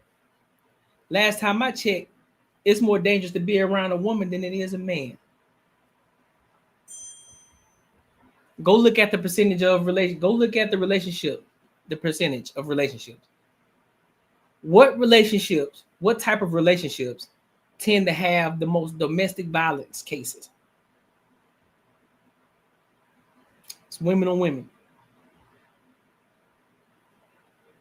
Lesbian relationships tend to have more DV cases than any other sort of relationship. And guess who falls at the bottom in like the 20%? The men and men. And then what falls right up under the women and women is the man and women relationships. Which then because based off of the percentages, because men are on the lowest totem pole of that situation, they're in the 20%, while the 70% lies within the lesbian relationships. So what that then, in my brain, what that then translates to is this. When it comes to that second tier, which is the heterosexual relationship, it ain't always the man that's starting the shit. And then it then, because most times why y'all say that men are dangerous, a lot of times men try to avoid the situation. Kind of like Sha'Carri Richardson and her boyfriend in the airport. She hitting him, pushing him, doing everything possible. And he walking away from her. Trying to avoid the situation, but she kept coming. So what that then leads me to believe is like, okay, if 70% of the women, 70% of DV cases are from lesbian relationships, and 20% are from men and men relationships, and then you got heterosexual underneath the lesbian, what's the common denominator of that? If you take 20%, so let's just say you take 20% away from that 70, that leaves you with what? 50%. That leaves you with 50%. That leaves you with 50%. Because I think the real number is 34. I think it was, if I'm not mistaken, I think it's anywhere, I think it was 40-something percent. 40-something percent is the men. I mean, is the heterosexual relationships. For like 40-something percent, somewhere in that realm. So out of that number, 20% of that could potentially be the man, but that other percent is the woman. So it ain't always the man. But we've created this narrative to think that it's always the man. We created this narrative to think that it's always the man putting her head between the washer and dry. And that ain't the case. If anything, men try to diffuse the situation. They try to ignore the situation. They just walk out. They just leave the house. They walk away. They don't say nothing else. They just be quiet. They shut down. But the woman just continues to keep going. She throwing shit at them. She pushing them. She slapping them. Look at the movies, bro. Look at the movies. Look at all the movies you see. How many times have you seen it to where a woman just slapping the man because he said something wrong or he did something? She slaps him. And he just sit there and take that shit. It happens often. It happens often. But we don't look at that. We don't see that. We don't see like, oh damn, bro, like she violating this nigga, man. She slapping him and shit. Like for what? It don't matter what he did. He didn't put his hands on you, but you putting your hands on him. But we don't see that though. So when you talk about the man versus the bear, you talking about this big ass animal who is more likely to be a predator, especially if he backed up in the corner. You mean to tell me that you are more afraid of the man than the bear? But last time I checked, I'm pretty sure a man would say, yeah, I'd rather choose the woman than be around that fucking bear. Because once I go to sleep at night, I don't know what the fuck gonna happen. That bear might eat me a fucking alive. Come on, dog. Come on, man. Come on, bro. We stay in our communities and we don't have conversations with people about things that don't necessarily pertain to us. Mm-hmm. And I think if we did, we'd have more empathy towards everybody. Yeah, ma'am. I was recently, did my first hot and bothered retreat in the jungles of Mexico. Wow. How'd that go? Saw a lot of tarantulas. There was a scorpion in my room. I am a Scorpio, so I kind of felt like that was like, source trying to tell me something. Bro, snakes were there. I mean, it was wonderful. Honestly, it was wonderful. It was transformative. I understand that this is something that is going to be a part of my journey, a part of my brand. There was experiences that I witnessed other people having, girlfriends of mine that I'd invited to participate in this. And I was like, this is what I want for so many people. I want this moment or this experience of, personal evolution, growth, the feeling of being able to finally put the bags down, the emotional baggage and whatever else, to truly understand what it means to let go of what no longer serves you. There's so many phrases that are just like really arbitrary until it smacks you in the face and you experience it and you're like, yo, that hits. you know? And so what also got me thinking was women are easy to attract to go to these kinds of retreats. Men, not so much. And so I started to write, you know, stream of consciousness, just thoughts and stuff like that, observations about men, you know, just trying to figure out how I can create almost like a program, a syllabus, something so that men would find it attractive to want to go for their own, you know, purposes, you know, of healing and stuff like that. It's good. Talk to me about that, because you know that is something that me and a lot of brothers have been talking about, because you know Sarah Jakes Roberts has her Woman Evolve, and I've, you know, seen so many different retreats like you just did with Hot and Bothered, and that's something that we were thinking about as men. And I'm gonna be honest with you, it's hard to wrap my brain around, even though I know it's necessary and it's just a selfish reason. I like going home to a woman. So if I gotta go away somewhere with a weekend with a bunch of guys, even though I know it's for, you know, a great intention, and I we helping these brothers evolve, at the end of the night, I still need my wife on the resort somewhere so I can go be with her. That's interesting. Yeah, because by and large, I don't want to speak for all women, but what I witnessed, that's not the reaction that they had. I think that women we develop such strong bonds with each other that literally, like, we can hear and understand when something is off with our friends, and we rally in a way that I've never witnessed men doing. So one of the things that I wrote, you guys are gonna... Yeah, that's a lie. That's a lie. Well, you know what?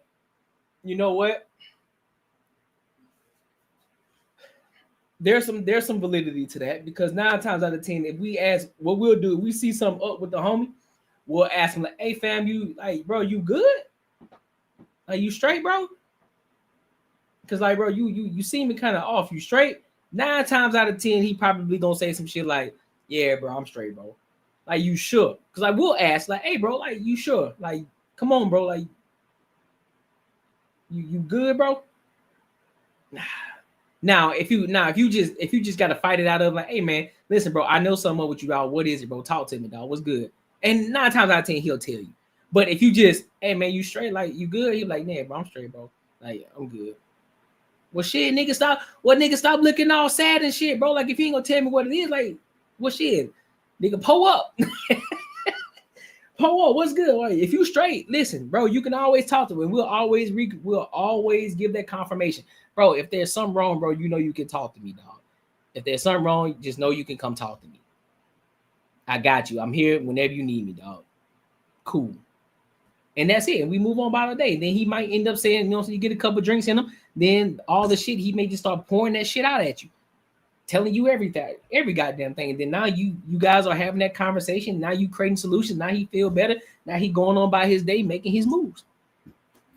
So here, my stream of consciousness said men have a very finite way of interacting with each other. Their bonding rituals are usually seem to be based in limited interests. Cry together. And a lot of that, and a lot of the conversation and interest revolve around get back out there, conquest and acquisition.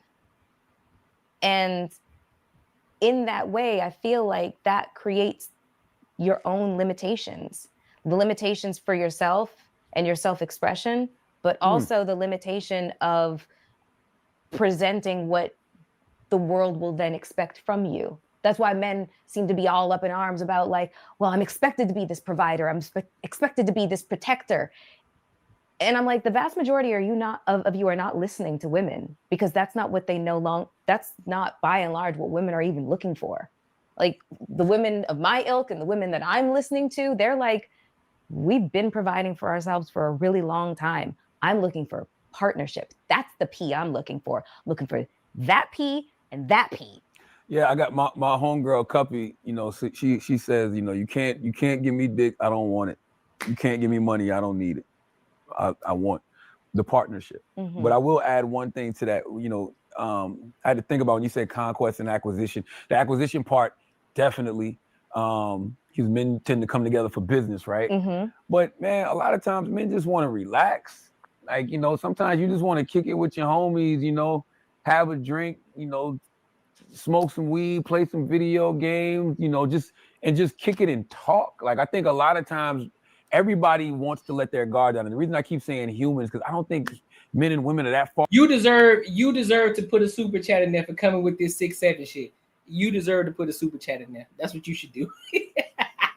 Are apart on anything. We all just want to let our guard down. Mm-hmm. And I think that is the most powerful thing any human can provide you, a safe space to just let your guard down. So if you got those homies to where, man, you ain't tripping off nothing, you know this person ain't jealous of you, you know this person ain't envious of you, you and this person can just talk about, you know, whatever it is that y'all got going on, that is great. You know what I mean? When men provide safe spaces for other men, that is an incredible feeling. So I don't think it's not all. Yeah, I agree with that. Raw. I agree with that. And mind you, some women, and here's the thing too. And this is mind you, ladies, I'm telling you, the destination is to get a man that's going to appreciate you, that's going to love and admire you, right? For those of you who want to be in a relationship, for those of you who want that, right? You got to understand. And this is why I had this conversation before with this other chick who was talking about her guy. What was his name? Taylor, I think. And this was the conversation I said, what are you doing for him? And again, this is the conversation I was trying to have with Ashley, but it wasn't clicking in her head. I was telling her, I said, shorty, if I already set the expectation without having to ask you, if I set the expectation to open your door for you, do all this, I guess you can call it extra, but you know what I'm saying, it's a bare minimum for me, opening the door and shit like that, just general behavior. That's bare minimum, right? Opening the door for you. When we leave and we get there, opening the door for you, right? Pulling out your chair for you, boom, making sure you straight, doing all of the gentlemanly things without asking you what I should do or what is it that you expect from me, because that's an expectation I have for myself, right? As the man, because we know now in today's world most men ain't doing it, so you already a step ahead. That's a gem for a lot of you fellas out there, right? But only for the right woman though. And so what I was trying to explain is this. Okay, well, because I didn't have to ask to do this, I didn't ask you what were your expectations of me. I already understood the assignment. What is it that you can replicate on your end for me? And the only answer you had was what? My presence. What? How does that work? If I was the one to approach you, I was the one to, you know, you were standing over there doing your thing. I had to approach you, converse with you a little bit, ask for your number. Then once I asked for your number, converse with you a little bit more, set up the date and time in which we were going to go on this date or whatever the case may be. After that, come pick you up. Mind you. 9 times out of 10, most men, they're gonna want to, you know, they're gonna make sure everything is straight. They're gonna clean it. They're gonna go wash the car. They're gonna go clean that bitch out, make sure it smells good. They gonna, if they need to, they may go buy some more clothes or some shit, you know what I'm saying, so they can best, you know what I'm saying, make sure they on their A game, right? So you spending money, that's an investment. That's an investment. Yes, it is. You're doing that, then you have to put gas in the car. You want to fill the tank up because you don't want to be driving around on E, right? Your pockets loaded, right? Gas tank on full now. Now after the gas tank is on full, you got to drive over there. Now you got to pick her up. You open, you may text her. Some people may text me like, hey, I'm 5 minutes out. Get ready. He may come to the door, whatever the case may be, or she may just already come out. When you tell her like, hey, I'm outside, she may come out. You get out the car, boom. You open the door, she hop in, you drive all the way to the restaurant, wherever the hell it is y'all gonna go. You get out the car, walk around, you open the door. Now that you open the door, y'all walking, boom, you making sure that she ain't on the side of the street where she can get hit by a fucking vehicle. You walk inside, boom, you open the door for her, she walk through the door, you set up like, hey, look, let's go get a booth over here. Cool, right? Now that you got the booth and everything like that, or if you got a chair, you pull a chair for her, she sit down, boom, you push it in. Now you sitting there conversing with each other. Now, Now you are enjoying each other's time. Throughout that entire time, what is it that you have done? Nothing. Everything he did, he set up. All you had to do was get dressed. Now we're having dinner with, you know what I'm saying? You order your food. He ain't tripping. Y'all just having a good time. You ordering drinks. Y'all having a good time. I haven't mentioned anything about sex. I'm not talking about sex. I'm not. What is it that now? What is it up to this point? What value have you added to him already? What value? Anywhere from the time that he got your number to the time that y'all got to the restaurant, what value have you added? What value?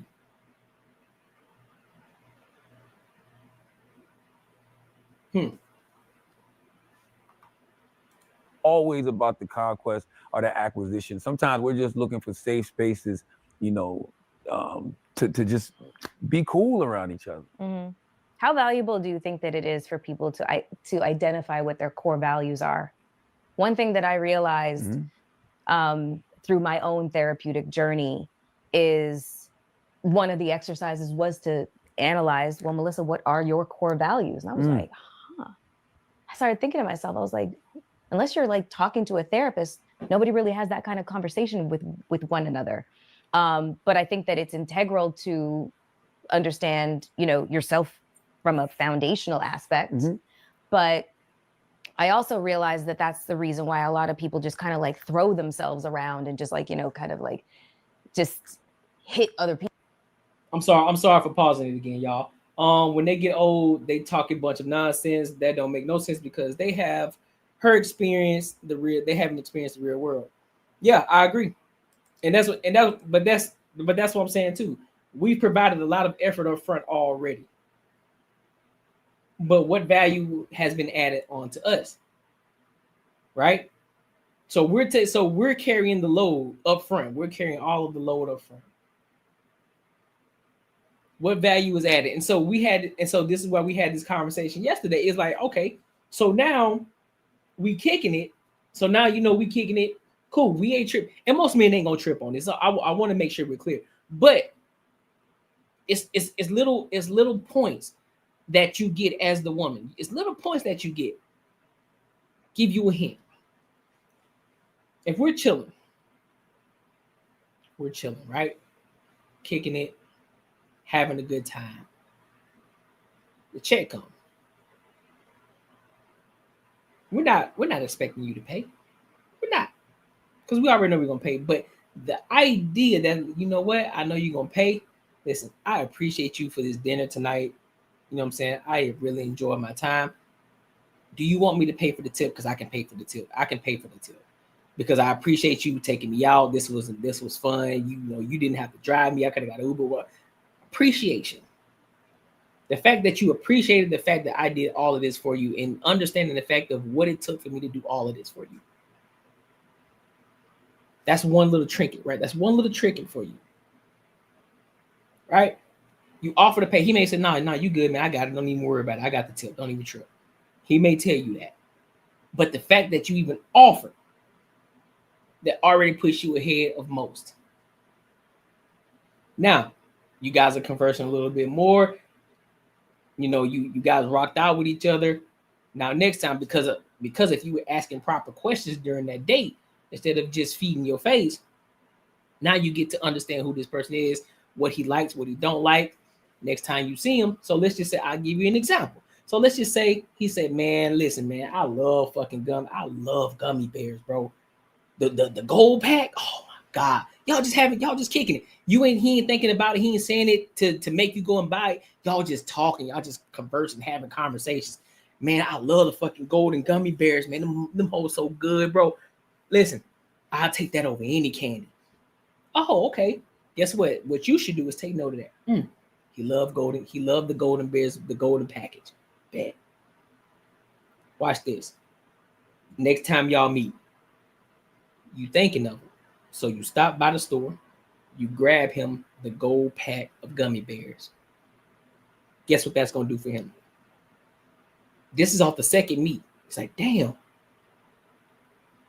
He probably won't even remember that he even mentioned that he liked gummy bears. It's just the fact that you brought him gummy bears. You thought of him on your way over there. It's like, damn, I thought to stop and grab you some gummy bears because I remember you saying that you love gummy bears.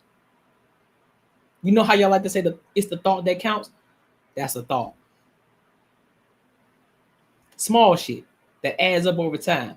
Now he's taking mental notes like, damn, bro, like Shorty straight. I ain't never had no chick do no shit like that. A lot of these chicks, they just want to receive shit. They just want to receive. They ain't never provide no fucking value nowhere. Now she at your crib, she may see something out of place. First things first, don't ever just do it. Ask. Like, hey, I see that this is kind of messed up. You mind if I do that? And he might be like, oh yeah, shit, go ahead. Boom. He looking now it's triggering his mind. Y'all in the house together. Now you doing shit. Now you doing shit around the house. You got 3 dishes in there. She decided to wash. Like, hey, it's okay. Like, it's okay if I wash these dishes for you real quick. I mean, it's just 3 dishes. It's okay. I'll wash them for you. Oh, all right. Boom. Washing dishes. Mental note taking. It's the fact that she wanted to do something for you. She wanted to provide value for you. Now I know some of y'all idiots is gonna sit here and say, well, that's slave. No, it's not a slave mentality. It's adding value. It's adding value. Because what you don't understand is this. The more that you do for him, he's gonna be willing to go all or nothing for you. The more you do for him, the more he's willing to go all or nothing for you. He gonna go all in. Everything that he possibly can. He gonna make sure, like, man, look, man, this girl deserves everything that she gets because she does, man, I'm telling you, she does everything. But y'all don't want that because y'all think it's slave work. You think that you don't need to add value. You think that you're supposed to just fucking exist.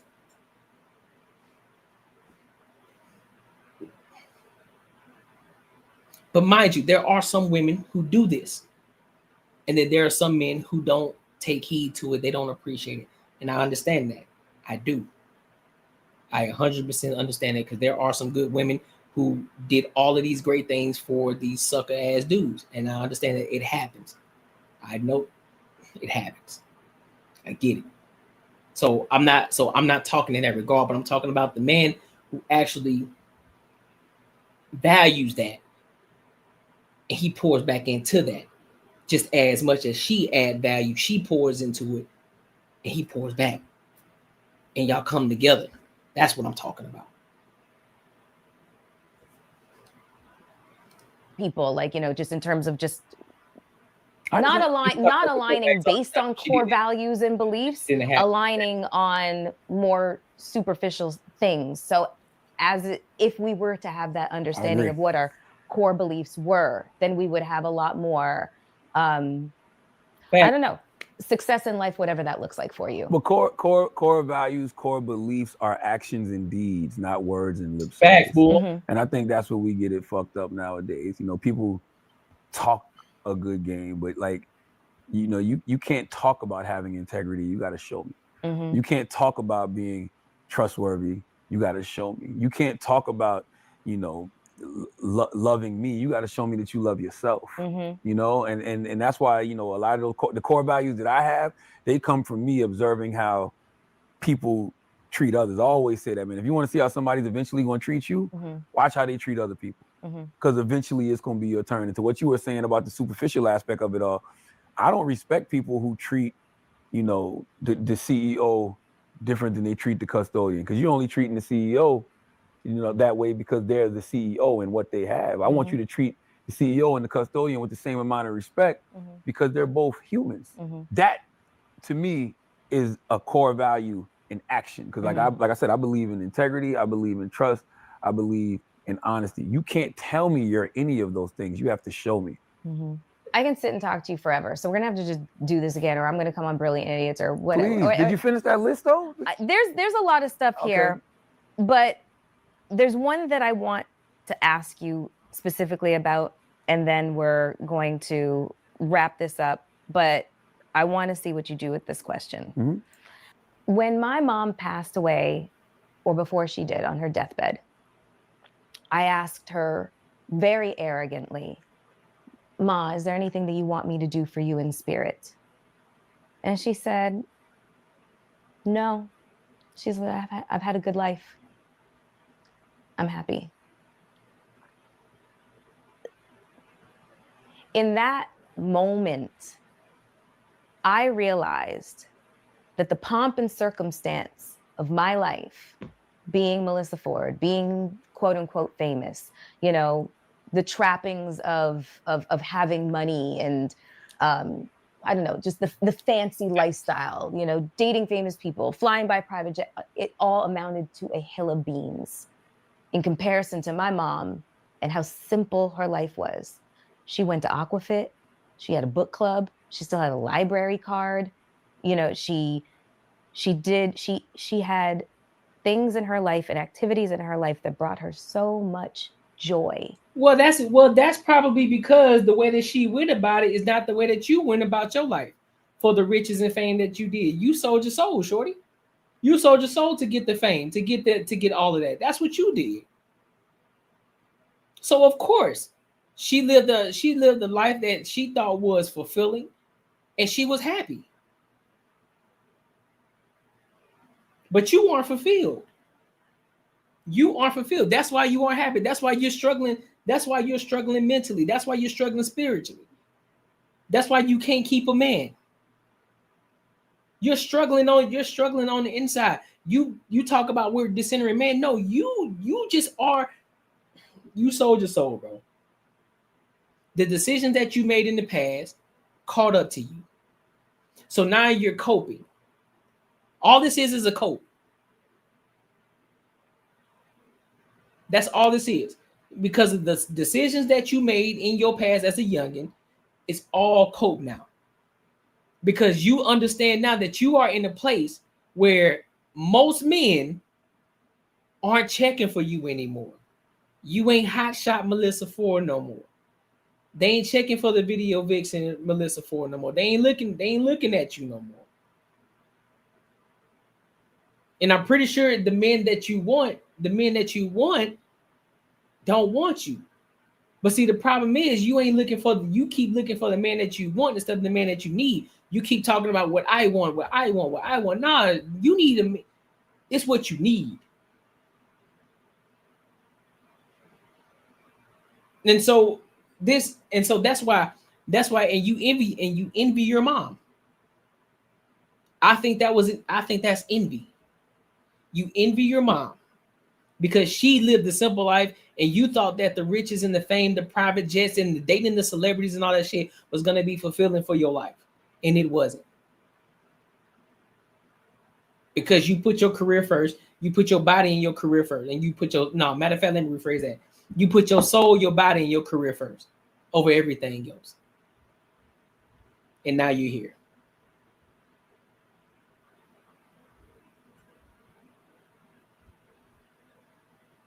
But yet and still, you don't want to say that you are the problem. It ain't the men, it's you. You're the issue. Just like Halle Berry, just like Tracy Ellis Ross, just like Kendra G. I'm gonna keep saying the name, just like Kendra G, just like Cheyenne Bryan, just like the rest of them Jones out there who having issues with dating and relationships. But they don't want to take accountability for that shit. All of a sudden it's spiritual. No, you just are a problem. You are an issue. And don't nobody want you. Just like the Amanda Seals. Don't nobody want no fucking Amanda Seals. Y'all saw her last video that she made on TikTok up there just eating and chewing and shit with them nappy ass dreads? Don't nobody want that shit. Ain't nobody checking for her. Don't nobody want her. And that's the problem.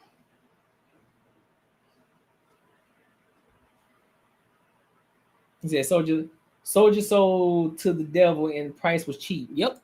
And I realized that with all the pomp and circumstance of my life, I was fucking miserable and suicidal half the time.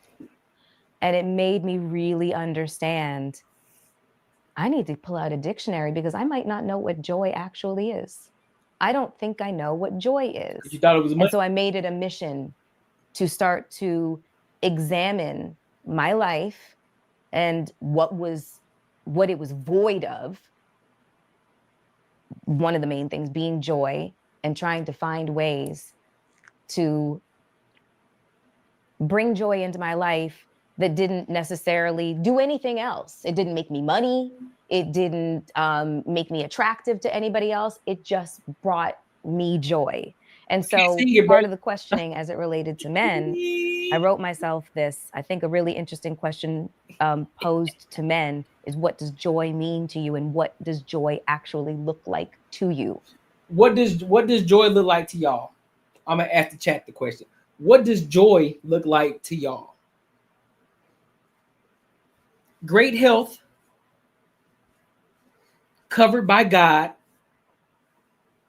good money, families taken care of, not a worry in the world, everybody's happy and healthy. Options of the world because of the businesses that I have built, the people that I have helped, the people that are impacted by me because of the sacrifices that I have and will continue to make in order to make sure that people around me are squared away, putting my people in positions to succeed and thrive in the world, changing people's lives through my efforts. That's what joy is. And knowing that I'm covered, and most of all, knowing that I'm covered by God. That's what brings me joy. That's what's going to always bring me joy. Knowing that I've impacted somebody's life and changed their life for the greater good.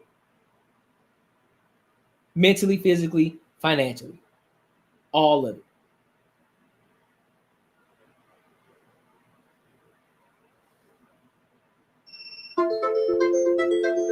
That's the joy. That's the joy.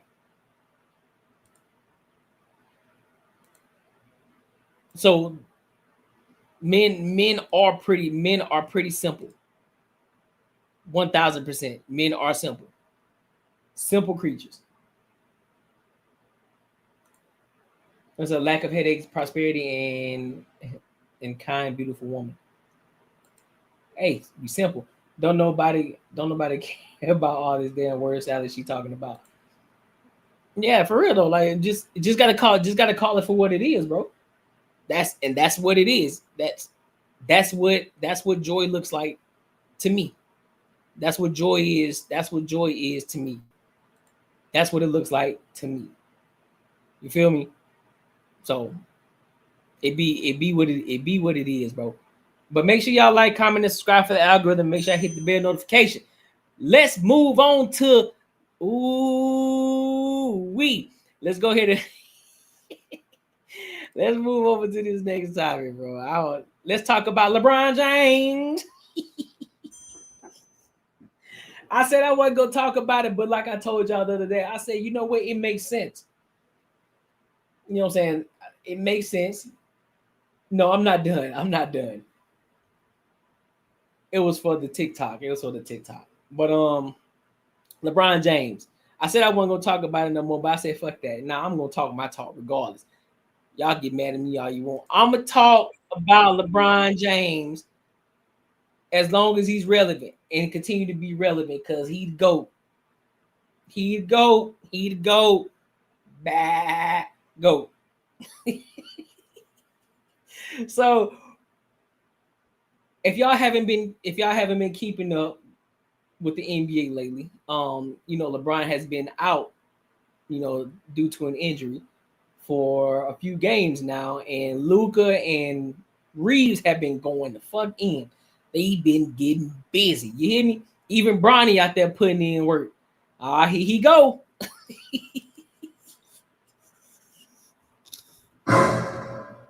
Damn.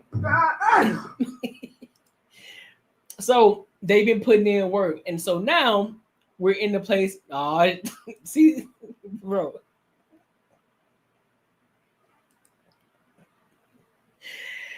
And so everybody's questioning the chemistry in regards to Luka, Reeves, and how they've been playing. And now when LeBron comes back, how is that going to change the dynamic of the team? Is it going to help? Is it going to diminish? Is that going to take away from Reeves? Is that going to take away from Luka? What does that mean for LeBron? And so Stephen A. Smith gives his thoughts in regards to that. But then I'm going to also play another part of Stephen A. talking about LeBron, because I got to address Stephen A. in this aspect. But I ain't going to say what I'm addressing. I'm just going to play it after, and then we'll get into it. But let's go ahead and talk about this part, though.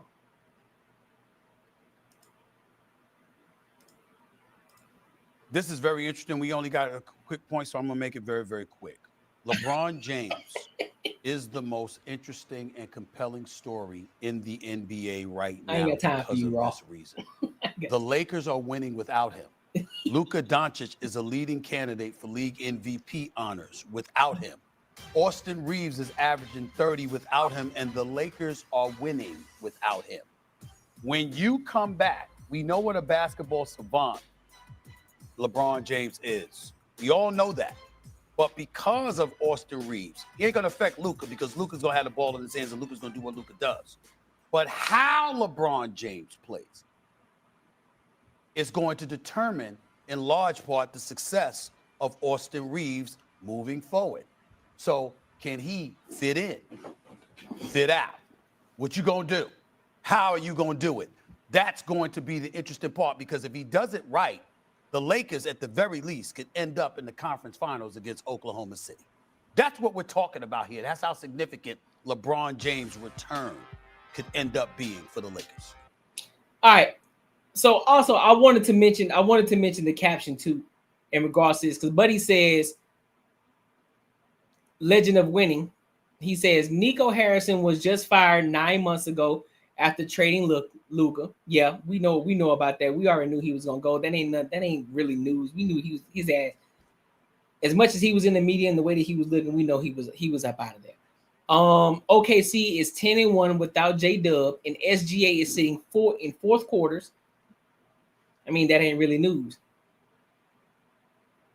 We are witnessing one of the greatest MVP races ever. I agree. And then there's Wemby. Yeah, boy, Wemby is a bad boy. Wemby bad, bro. Wemby bad, fam. I ain't gonna hold you. Wemby is tough. That boy, that's the true version of a creative player. Y'all remember live? NBA Live? Y'all used to create that tall ass basketball player who can shoot, handle the ball, and dunk. Yep, that's him. That's Wemby. On God, that's Wemby. If he can stay healthy throughout his entire career, boy, they better watch out. You better watch out. You better not cry. I'm telling you why. Wemby is coming to town. Boy, he's something serious. But he also said, LeBron not playing is more interesting to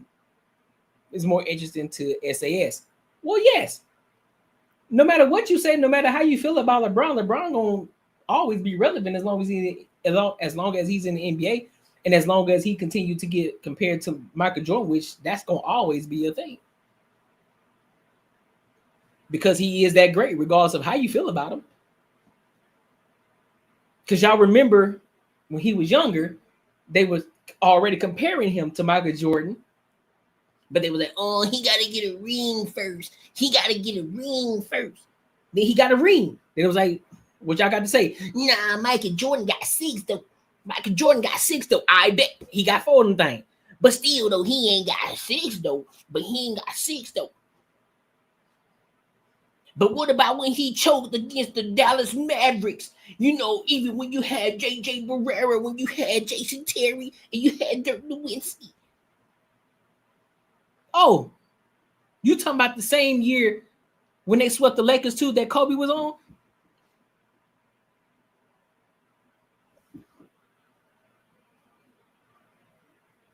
They got swept.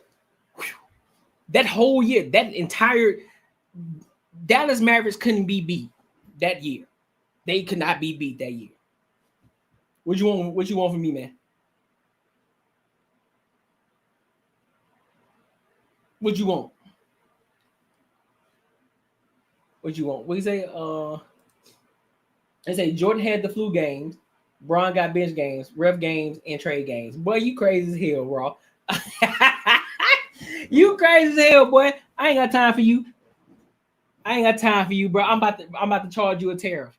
I'm about to charge you a tariff. I'm about to charge you a tariff. I'm about to charge you a tariff.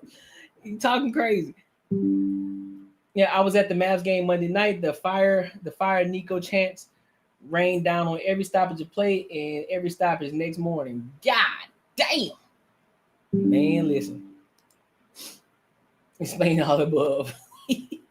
So look, the flu game. So what he's saying is, Joe, he's saying the flu games, which are the actual Jordans, called flu games, right? But then now Jay Ben added his own flavor, talking about the bench games, ref games, and trade games.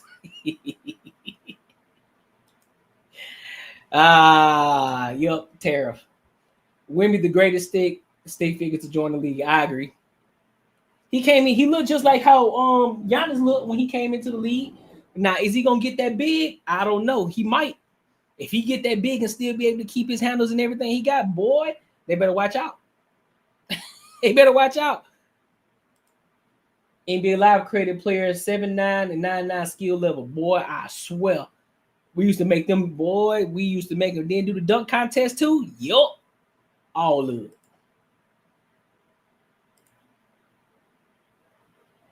What more do you want from me? For real, bro. That's basically what more do you want from me, bro? Like what we talking about? So look, I'm gonna go to this other video. Now he just playing. Now in this one, he just playing out. He just flat out hating. This is flat out hating. But I'm gonna play it though. He said if he gets a Wheaties endorsement.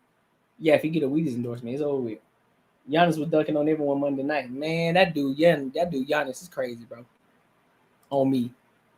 That boy Giannis is wild.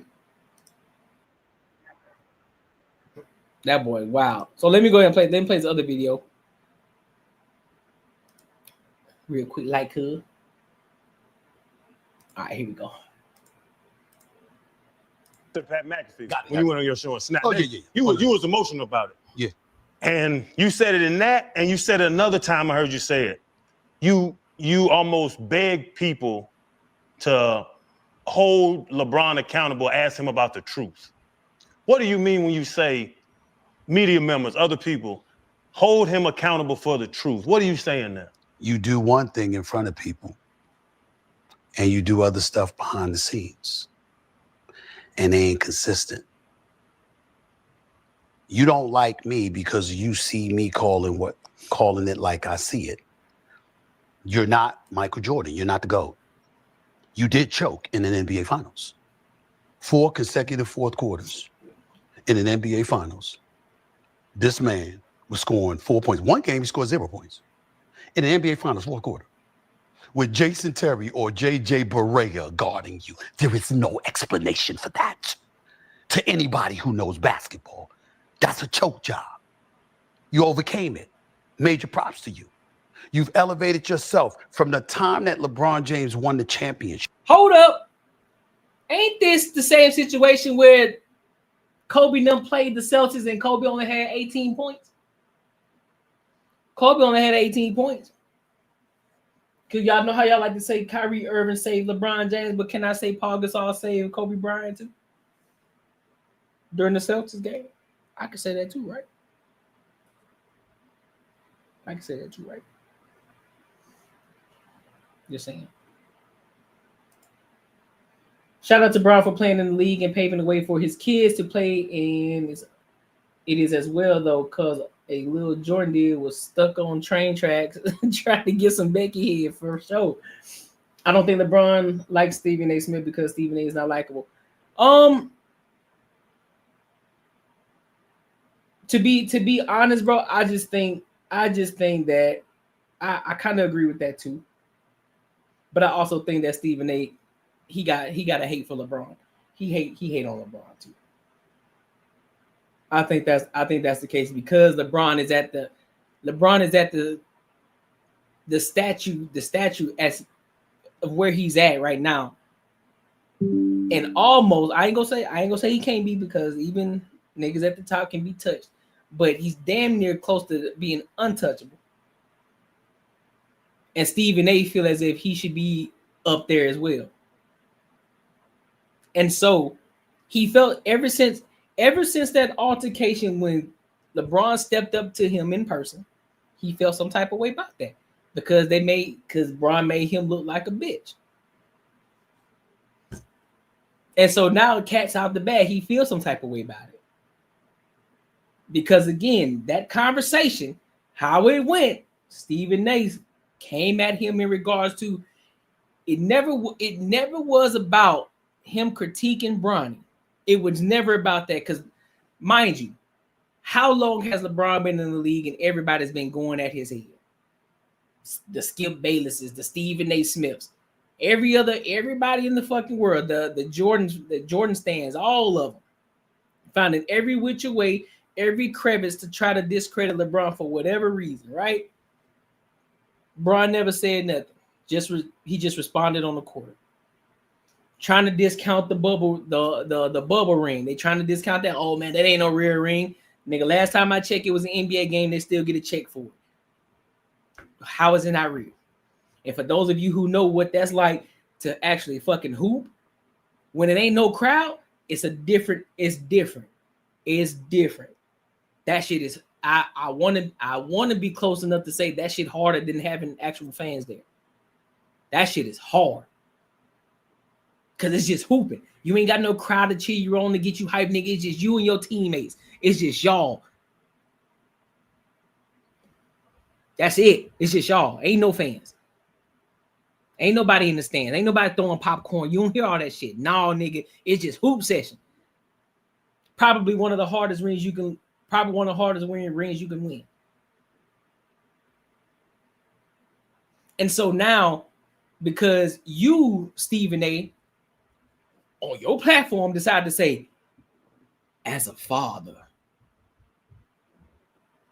I beg your finest pardon, sir? I beg your pardon? You mean to tell me you gonna come at me as a father? Cool, critique my son. We understand. I said what I said. I put it on Twitter and I said, yeah, LeBron is better.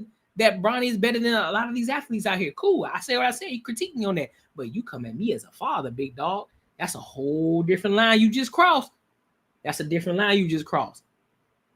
But you don't want to take ownership to that. And so he checked you. Regardless, you can't tell somebody how to check you and when to check you. You can't. You don't determine that. Oh man, what you should have did, man. Like if you would have done this shit without the cameras this way, or cut him on the back end. No, nigga, he thought it was the right time to do it, so he did it.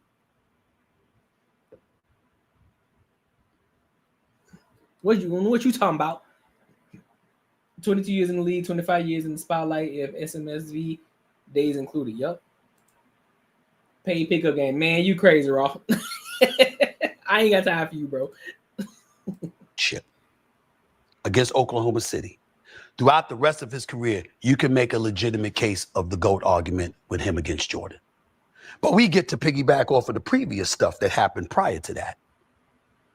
Michael Jordan was averaging 30 10 times in his career, played all 82 games 9 times, 9 times an all-NBA first-team defensive player, a defensive player of the year, okay, a 6-time champion, a 6-time NBA Finals MVP, a 5. Hold on, I'm gonna let it keep playing, but let me ask y'all a question though, and I want y'all to be genuine. I'm gonna be very genuine when I'm asking y'all this question.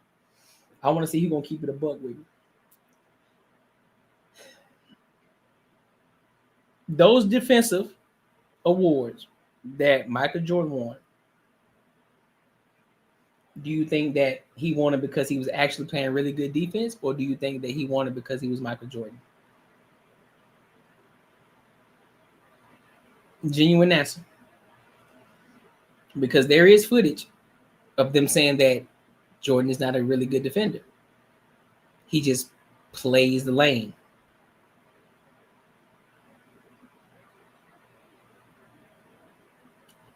Just saying. No pause management back then either. Yeah, I feel that. Yeah, Jordan was just lucky to not have the media. Jordan was just lucky not to have social media. Jordan was lucky not to have social media. Time MVP of the league, and in your 22nd or 23rd year, you still chasing. Now, I don't know about the rest of y'all, but I think it's obvious who the GOAT is, in my estimation. I agree. Having said that, let's appreciate the fact that a GOAT conversation is nothing denigrating anybody, because I'm still acknowledging you as being in the conversation as the greatest of all time. So we understand that, right? So we get. So you think? Hold up. Let me get this straight. So you think that LeBron is mad at you because you don't think he's the GOAT? Stephen A. You can't be bro. You can't be this naive. There's no way you this naive. You mean to tell me that you think he's upset with you or he don't like you because you don't think that he's the GOAT? You think that's the reason why? Sir.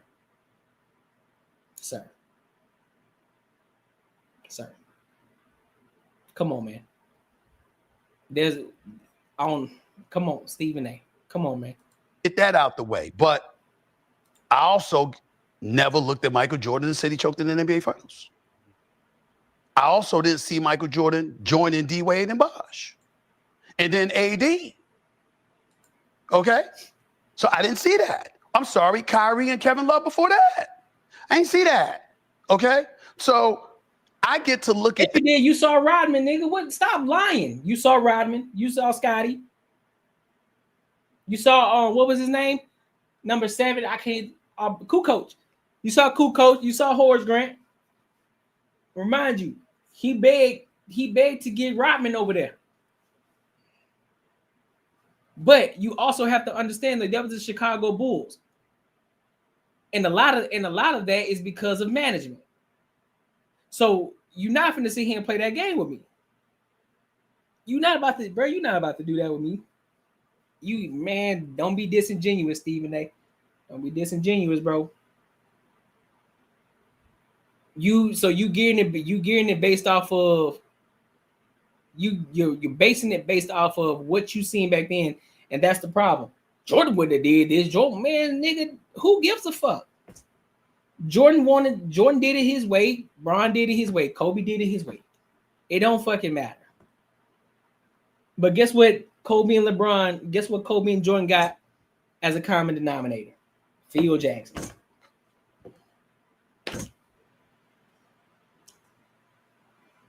So what?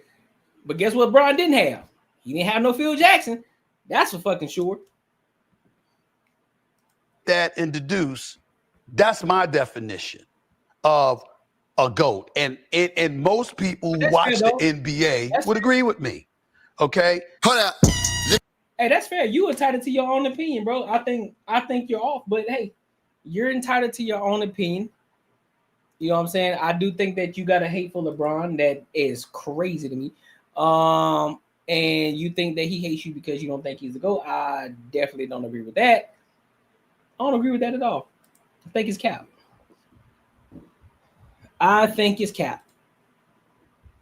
They had Phil Jackson, Bron got refs. Nah, bro. Bron didn't get them calls like that for real, bro.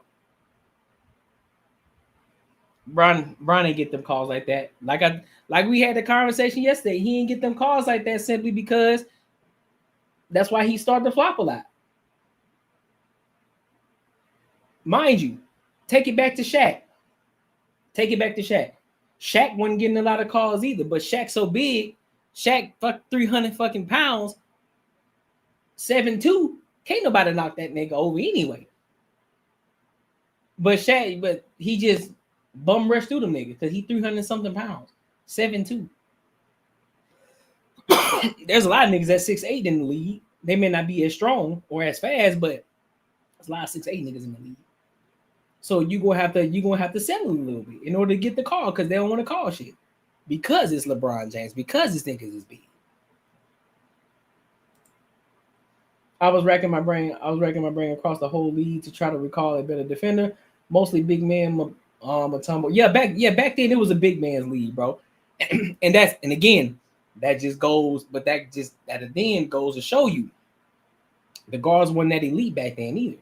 There were some tough guards. Don't get me wrong. Don't get me twisted. There were some tough guards back then. But those guards weren't as elite as the guards are today. Because the point guards back then, they were, hey, listen, run the play, be the court general, get the play going. I ain't looking for you to score. I need you to get assists. I need you to get some assists, get the play going. And get the ball into the paint, let the big man go to work.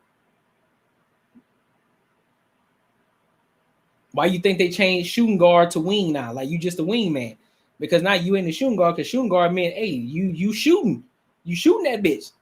It's time to get to work. That's why everybody wanted to be a shooting guard back in the day. They didn't want to be a point guard, they want to be a shooting guard. And the ones who want to be a point guard, they literally imaged their game after Magic. They wanted to be the elite passer. That's why you had the Jason Kidds. They wanted to be the elite passer. Shit. Come here. Or the Steve Nashes. Come here. Hee hee. Hee hee.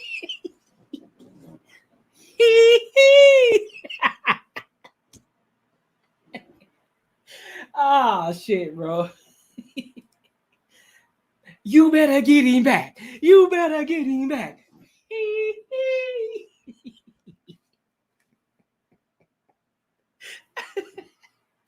Nah, that shit's so funny, bro. I swear to God, bro. I'm goofy as hell. Bro, I'm gonna get a Grammy when he retires Oscar to Sony. Hey, wouldn't that be funny though if he did get an Oscar though for that shit? I'm sorry. That shit still cracked me up. Hold up. Let me see if I can find it. Let me see if I can find it. Hold up. Hold up.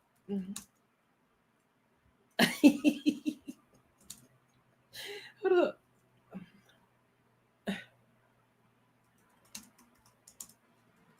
Let me see if I can find it. Let me see if I can find it. Let me see if I can find that picture. Oh, shit. Hold up.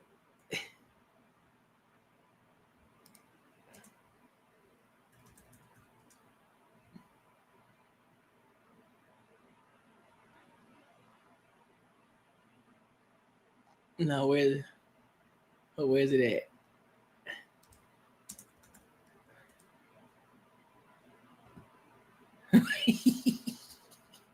I ain't gonna lie, they be on his head though. I ain't gonna lie to you. Sometimes he do be setting himself up though. I ain't gonna lie, dog.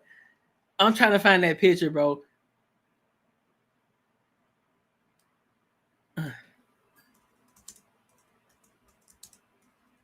That shit funny as hell. Oh, here it is. Here it is. Hold up. This shit funny as hell. I ain't gonna hold you.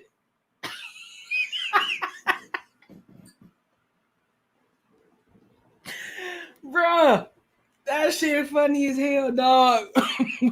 Hey, listen, bro. Bro, we doing some funny shit though.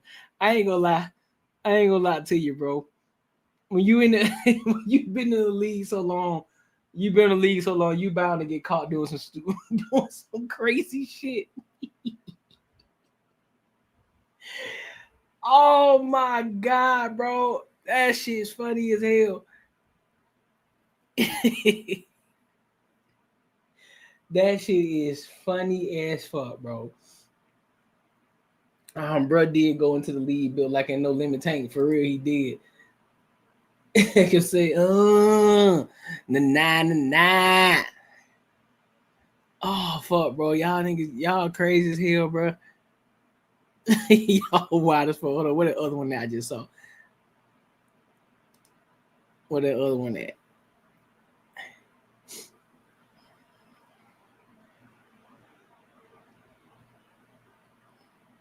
Oh, where that motherfucker at?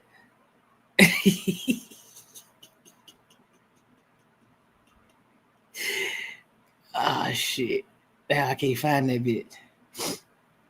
I can't find it, bro. I can't find it. Y'all ass crazy as fuck, bro. I swear, y'all ass wild. Y'all be having me rolling in this bitch. Y'all be having me rolling, bro. Nah, nah, nah, nah, nah, nah. Make him say, nah, nah, nah, nah. Nah, nah, nah, nah. All right. I don't think I got nothing else. Listen, man, tonight was dope. Tonight was fun. I appreciate y'all for kicking with your boy. Make sure you like, comment, subscribe. And look, if you haven't tapped into the Patreon, make sure you tap into the Patreon. I already posted the 0 to 1,000 subscribers in the Patreon, so you definitely want to tap into it. Also, if you want to learn how to start investing your money properly, my ebook is also in there, and it teaches it on the basic level on how to get started on investing your money. That way, you can still start investing your money and make money while you sleep, while you still working your 9 to 5 and start building your income up. You feel me? So definitely tap into the Patreon. And matter of fact, let me go ahead and put it in there. Let me go ahead and put it in here now. Let me put the link in the comments. Ooh, I want you to help me. All right, let me put it in right here. I want you to help me. It is. I just put the link in there. He said, Bron begging the ref for calls. Gotta get played when they retire his jersey. Bruh, I swear.